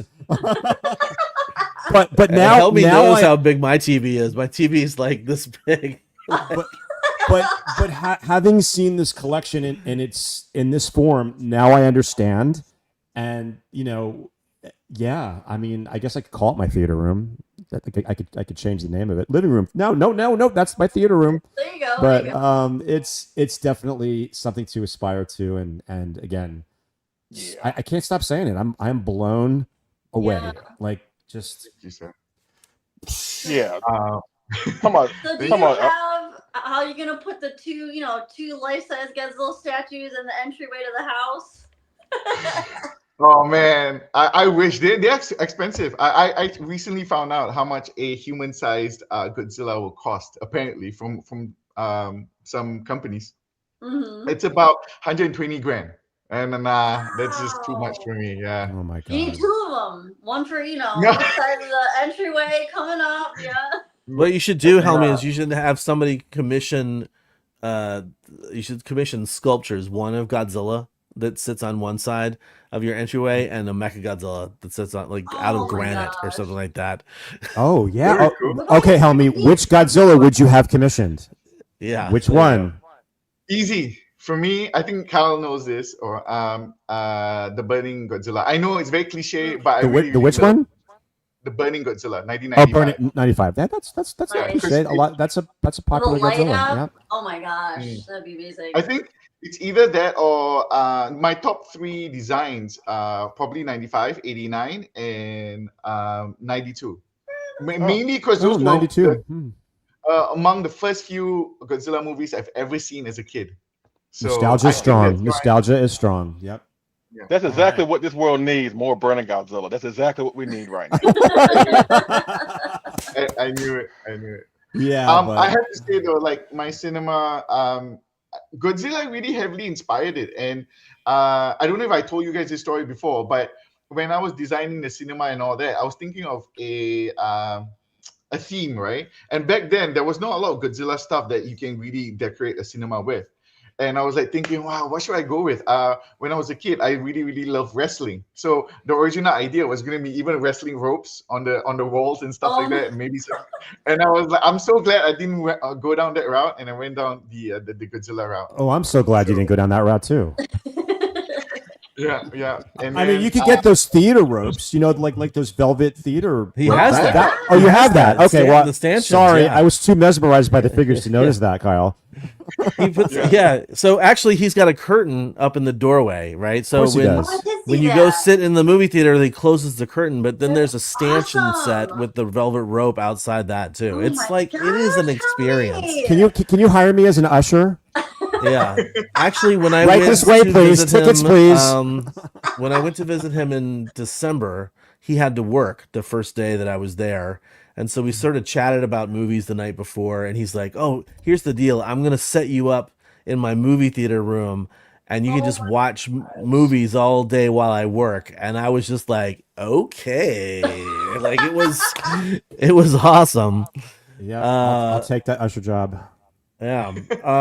Frank is asking, he says, real question, do you watch TV in the movie theater room? Because you have other some TVs in the house. Yeah. I would say some TV shows I do watch them. The really epic ones I watch it there. But because when you're using a projector, you have a lamp life, and you don't want to use too much of that because they're not cheap. true. They're like That's maybe true. Yeah. about $200 each time. So I don't watch TV normally, but unless it's a really good TV show, then I'll watch it. Like for example, I know David's gonna kill me for this, but I do watch Monarch in that theater room. You watch what? Oh no, I'm not gonna kill you. Monarch it's all good, man. Yeah, and the reason I don't know if Carl hasn't shown this, but one of the reasons that I was inspired to install a second screen. So if you look at it, watch the video eventually, there's two screens. The first screen is CinemaScope, so you get to watch all the Godzilla movies that are in CinemaScope. But then Heisei movies, a lot of them in widescreen, so it's a bigger, taller screen, right? So the second screen that comes down is for the bigger format movie. So it looks, you don't get to see the black bars that you normally see on the TV. Wow, I would love to watch some Star Wars movies on there too. That might look pretty amazing. That would look pretty dope. And all right, we can Thank you, gush all guys. day, but that's watch There's even these. more than just the rooms we showed, honestly. Oh, I bet. So And watch the supplemental when it's finished. Oh, I can't wait to see that. Yeah, that's gonna be hopefully fun. I'll have time to do that before I leave for G Fest. But let's see here. We had another question. Helmi, what do you do for a job? If you don't mind sharing, Nathaniel asked. You can make something up if you want to. Godzilla, sure. I work as a safety and risk analyst. So just looking at data and trying to keep people safe and not die. So that's my main job, and I'm really passionate about it, to be honest, because like it's rare that you find a job where you kind of help to save people's lives in a sense. So really happy doing it, and yeah, that's what I do. And look at data. I know it sounds boring, but sometimes you get really, really interesting stories because I get to read reports about interesting customers. Let's put it that way. Also, I have to say, as someone who's been to Helmi's house a couple of times now, while it looks like Helmi might be a cajillionaire or a gazillionaire, he is this dude is the thriftiest SOB I've ever met in my life. He has so many stories about how he picked up this statue for 75% off because he was able to like take a bus out to get it from some dude who then couldn't make it on the bus, so then he dropped it off at Helmi's place and stuff like that. So it's while he's got an expensive collection, he also is always looking for a deal. Hey, I'm always down with that. It's free, it's me. Amen. Another aspect of Helmi. Yep. We know. He's always going on these shows. He's always going on these shows, whether it's our show or NWA or anybody that has like a giveaway. He's like the first one to always say, hey me. I'm like, don't you have everything in the world that God gave you and you still looking for free stuff? Helmi probably won a couple of our giveaways a while ago. He did. He won at least one because I think I remember us sending something to Australia for crying out loud. And I remember us saying like, please Helmi, don't win this. Come on. Yeah. It's either Helmi or Robert Dwyer wins it all the time. Okay, so let's see. Before we close out this, let's ask: is there anything? Helmi, is there anything else you'd like to share with us or tell us about from your Kaiju Crib? And B2, if anybody in the comments has a question that they want to ask any of us, including the big collector Helmi, now's the time to drop that in the comments because we're going to go ahead and move on pretty soon. So. What else have didn't we share today that you're looking forward to seeing in the supplemental video later? So you guys will get to see the DVD and / Blu-ray collection room. That's where I have all my DVDs and Blu-rays. I tried to go for a what's that blockbuster kind of feel, but I don't think I passed it at all because the room is not that big. So unfortunately, it's just maybe 1.5 walls of DVDs and Blu-rays. You get my Blockbuster didn't have all those statues. My board gaming area because I'm a huge board gamer as well. If you can't tell, I'm a huge geek. And then you'll see my study, which is where I house more of my other non-Godzilla stuff. So I used to collect a little bit of everything like Alien, Predator, Marvel, DC. But then I had to scale back a lot and sell. I think I sold about 40% of my collection to help fund the house and all the Godzilla stuff that I wanted to get. So in the supplementary video, you get to see a lot more of that. Oh, you also get to see the Godzilla bar, so to speak. It's next to the cinema as well. What? So definitely look forward to it. Anything else? His game room. If you like video games, Helmi's got an incredibly cool game room too. Wow. So yeah. I can't wait. Nerd. Yeah. I think we should all raise our hands when that happens. Yeah, jealous. All raise our jealous. hands. I was like, yeah. Oh wait, here's a question. Somebody asks, why isn't the rest of your collections as cool as Helmi's? No, just kidding. No one said that. We're all just lame. Who the hell said that? No, I'm kidding. I made it up. Oh, okay. I made it all right. up. It was about to be some smoke. I'm telling you. I know there was. No, I know. I'm not going to poke the bear. I'm not poking that bear. I'm not diplomatic like the rest of y'all. So yeah, I'm like, oh yeah, who is that? Oh yeah. Anyway, well, I dropped off. My internet has been acting up. Did I miss anything? Nah, you got it. No, I was just being a schmuck. Yeah. All right. Well, I think this is probably the time for us to close out. Oh wait, there's Esther. What's up, Esther? Trip to Australia, highly welcomed and enabled. We are going to go ahead and close out our Kaiju Cribs. Please do keep an eye out for the supplemental video that will be edited. And if it's not edited before G-Fest and you see me at G-Fest, give me some crap about that because I need to get on the ball. It shouldn't be that difficult to edit it together, but we will be putting that together. We are going to be at G-Fest, and we do, of course, have a collector moment. Does Jonathan want to join us for the collector moment? Jonathan! Hey, Jonathan! what's up, buddy? Hello, Jonathan. How's it going, guys? We're Hello, going everybody. good. So good to see you. Oh, it's good to be back with you guys, as always. Love hanging out with y'all. Yo, that was a really cool Kaiju Cribs. Oh my Goo, God. you know, so yeah, I know. Oh, I had to do that gosh. for you, Leslie. I had to. Where is it? I gotta find it. Oh yeah, there you go. Takarada doesn't approve. Yeah, right on Yeah. cue. Yeah, there it is. Yeah, I'm driving it. I'm driving it right now. You're driving it, and I'm in the car wreck, just that you're Yeah. driving past. You're like, yeah, look at that guy. So hello, everybody. We're back here with another collector moment.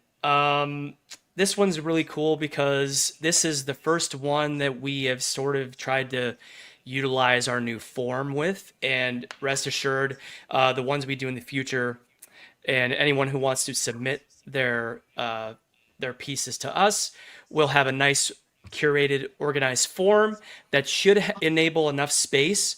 There will be each category will have its own question, and you can drop your photos or your videos in those specific windows. So That's ideally, amazing. it should be foolproof and very easy to handle. Kyle is diligently working on that and is doing a great job on it. And we'll figure out the space thing. In the meantime, let's enjoy our most recent collector moment, courtesy of Mr. Drew Brooks. Oh. Yay, Drew. Yes, sir. Okay. I didn't know who it was this time. I'm excited. Hey everyone, I'm Drew Brooks, and I'm bringing you the collector's moment for this month. Oh, nice. Great pieces already. Wow. Oh, he's got a lot of books. Ooh. So the film that got me hooked on Godzilla and Kaiju in general was All Monsters Attack, aka Godzilla's Revenge, which was the version that I saw, or the dub that I saw. It was Thanksgiving of 1994. I'd just turned 5, and TNT was running a promo with Blue Oyster Cult's Godzilla playing in the background for Godzilla Bash by Monster Vision. Wow. Recorded that thing on VHS, wore the tape out.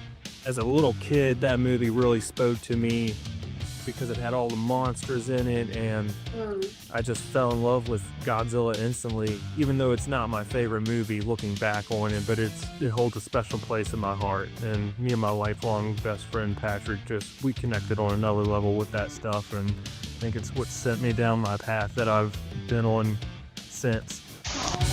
Nostalgia is strong, buddy. Oh, yeah. Indeed. That's a great movie, too. I feel it. So my favorite Godzilla film can change at any given time, but I find myself in my fandom constantly going back to Mothra vs. Godzilla a lot. Oh! Yes, sir. We got a new one, a part of the club. A new one, a part of the club. Jonathan and Leslie, yes. With Kumiyama and Torahata getting crushed by Godzilla indirectly, and Mothra constantly giving to humans, and humans only taking from Mothra. Very well said. Is just I like him already. a great film overall. It has a murderer's row of cast, and I just love seeing Godzilla come out of the ground when he's finally revealed, and them going on the rampage, destroying factories and destroying Nagoya Castle, even though it looks like he's just tripping into it. I just love the 64 suit design. All right, now. It's probably my favorite Showa era design behind the 54. Yeah, it's Drew. great. It's perfect. Preach.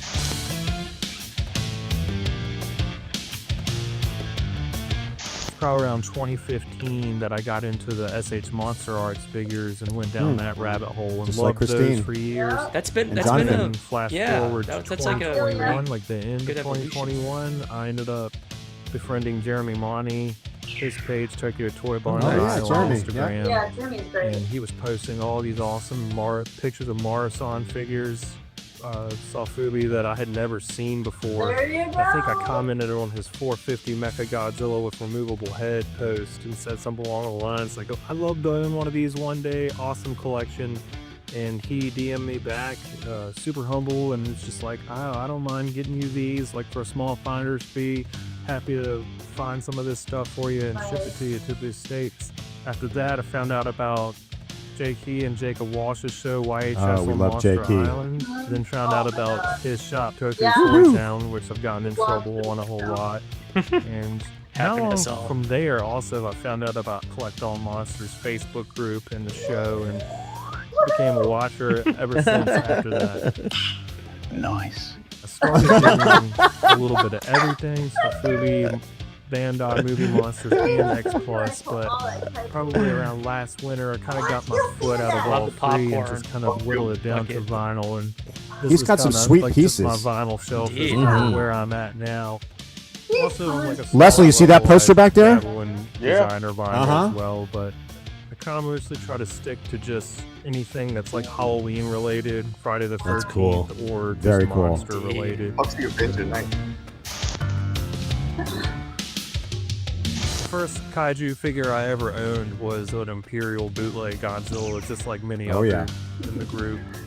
I don't know where it came from, don't know how we got it, but I just remember it was always at my grandma's house. So a lot of very early memories with the Imperial Godzilla. Loved that thing. Don't have it still, unfortunately, same. but Same. definitely a part of my history for sure. I love this part.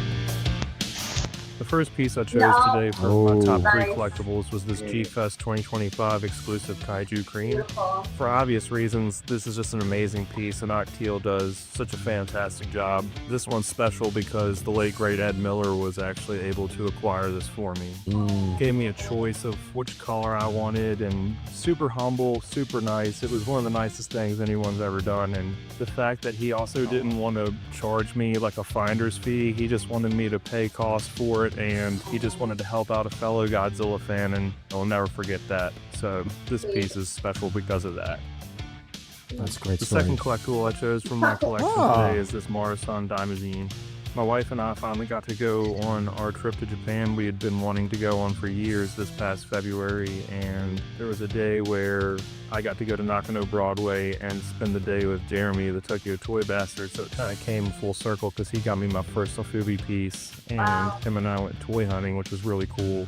And then at the end of the day, when we were leaving, there was a vendor that had 2 or 3 of these guys in different colorways. And for some reason, the brown with the green sprays, like kind of that classic look, That's really the classic. spoke to me. And he kind of nudged me and was like, this is probably the cheapest you're ever going to see these. So this is probably a good time to get one. And I needed a Daimazine for my collection. So it's a sentimental piece because it reminds me of how amazing our trip was. And to finally get to meet a friend and hang out and do those things was just so awesome. So this is a cool piece because of that.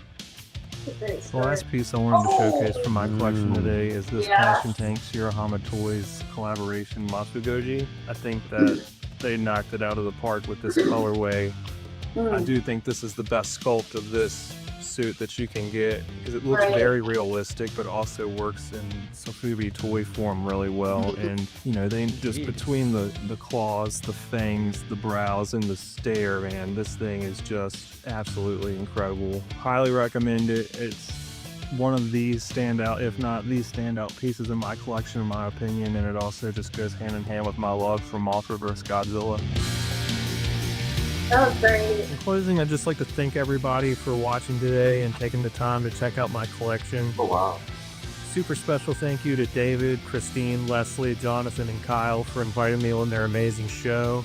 Super grateful and appreciative, and thank you so much for letting me showcase for this month. And until next time, thank you so much.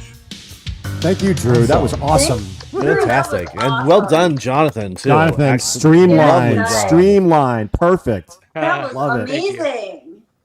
Oh, Yeah, I mean, great look, stuff. and I gotta say, Drew, that was exactly what we were looking for. And anyone else that's watching this, and again, if you don't get to watch this show or you're on Facebook and you know people want to send their stuff, we'll get to you eventually. We've got a lot of people that have requested, and we'll be going down the line. But you know, this is the format essentially, and yes, like Kyle said, this will take some work on your end as well, because we want clear, concise videos in landscape format or widescreen format of your collection, of your collectibles, all the 5 questions, just like that. and refer to the past ones if you want any more examples. And that's pretty much it. And I'll handle the rest. So we're adding these to the channel as well. So there's a playlist of collect all monsters, monster collector, collector Oh, that's moments. a great idea. That's a great So anybody who's interested in checking that out, like we said before, we are working on sort of like an instruction manual. And I'm struggling right now because I want it to be simple and easy to understand and not too wordy. But and then there is a form so that you can upload them for us and we'll get that stuff sorted.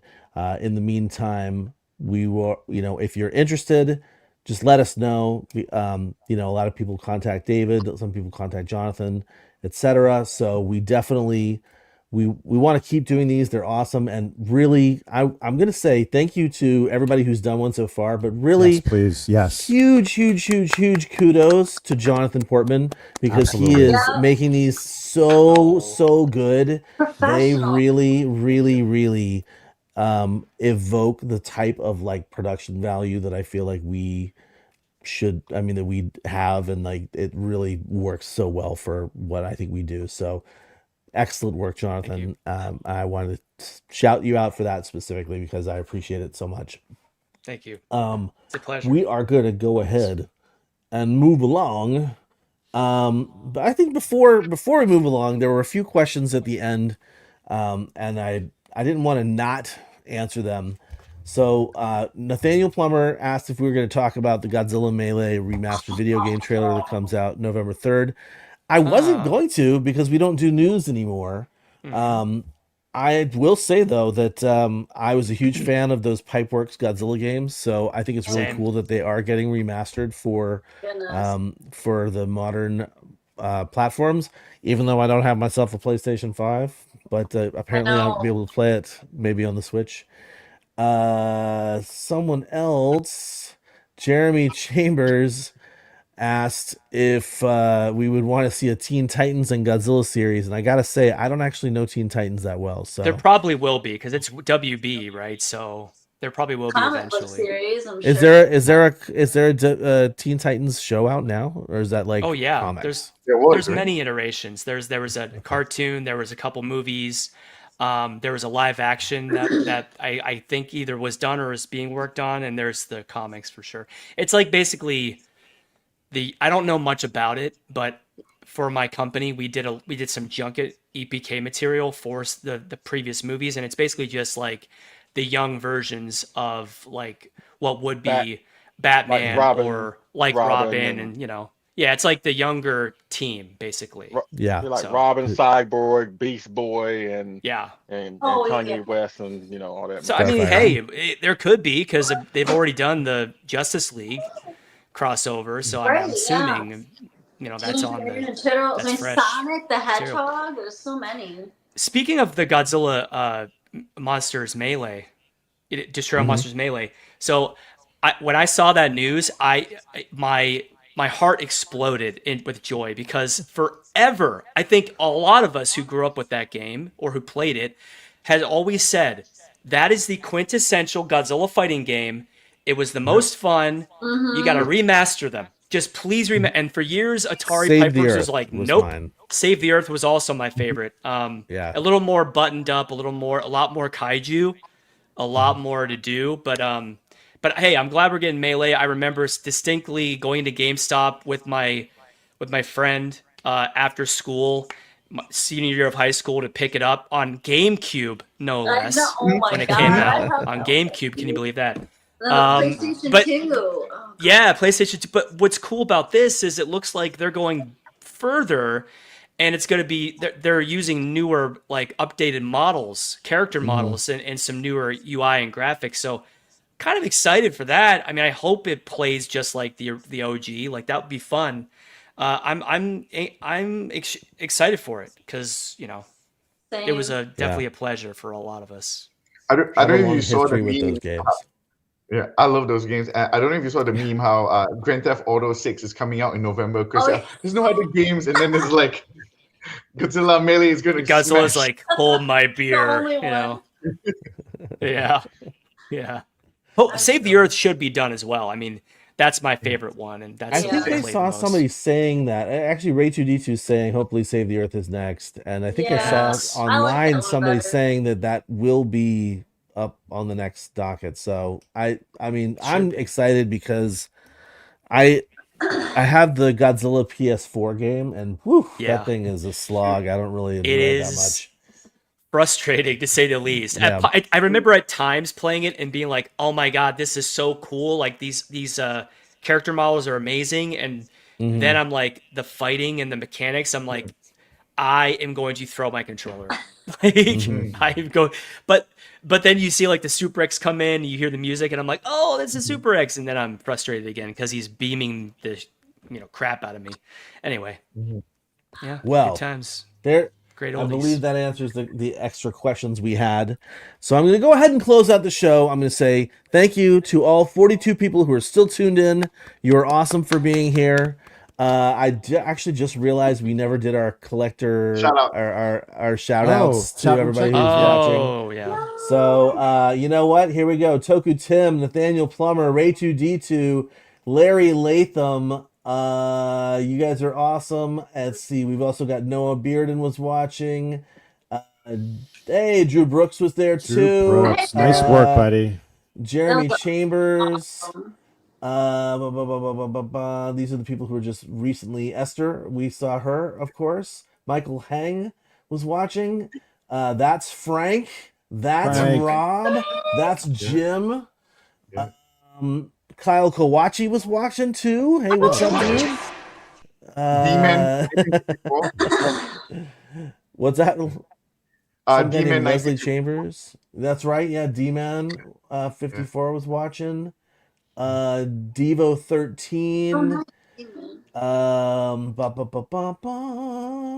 Kaiju, where did that one? Jake Hall.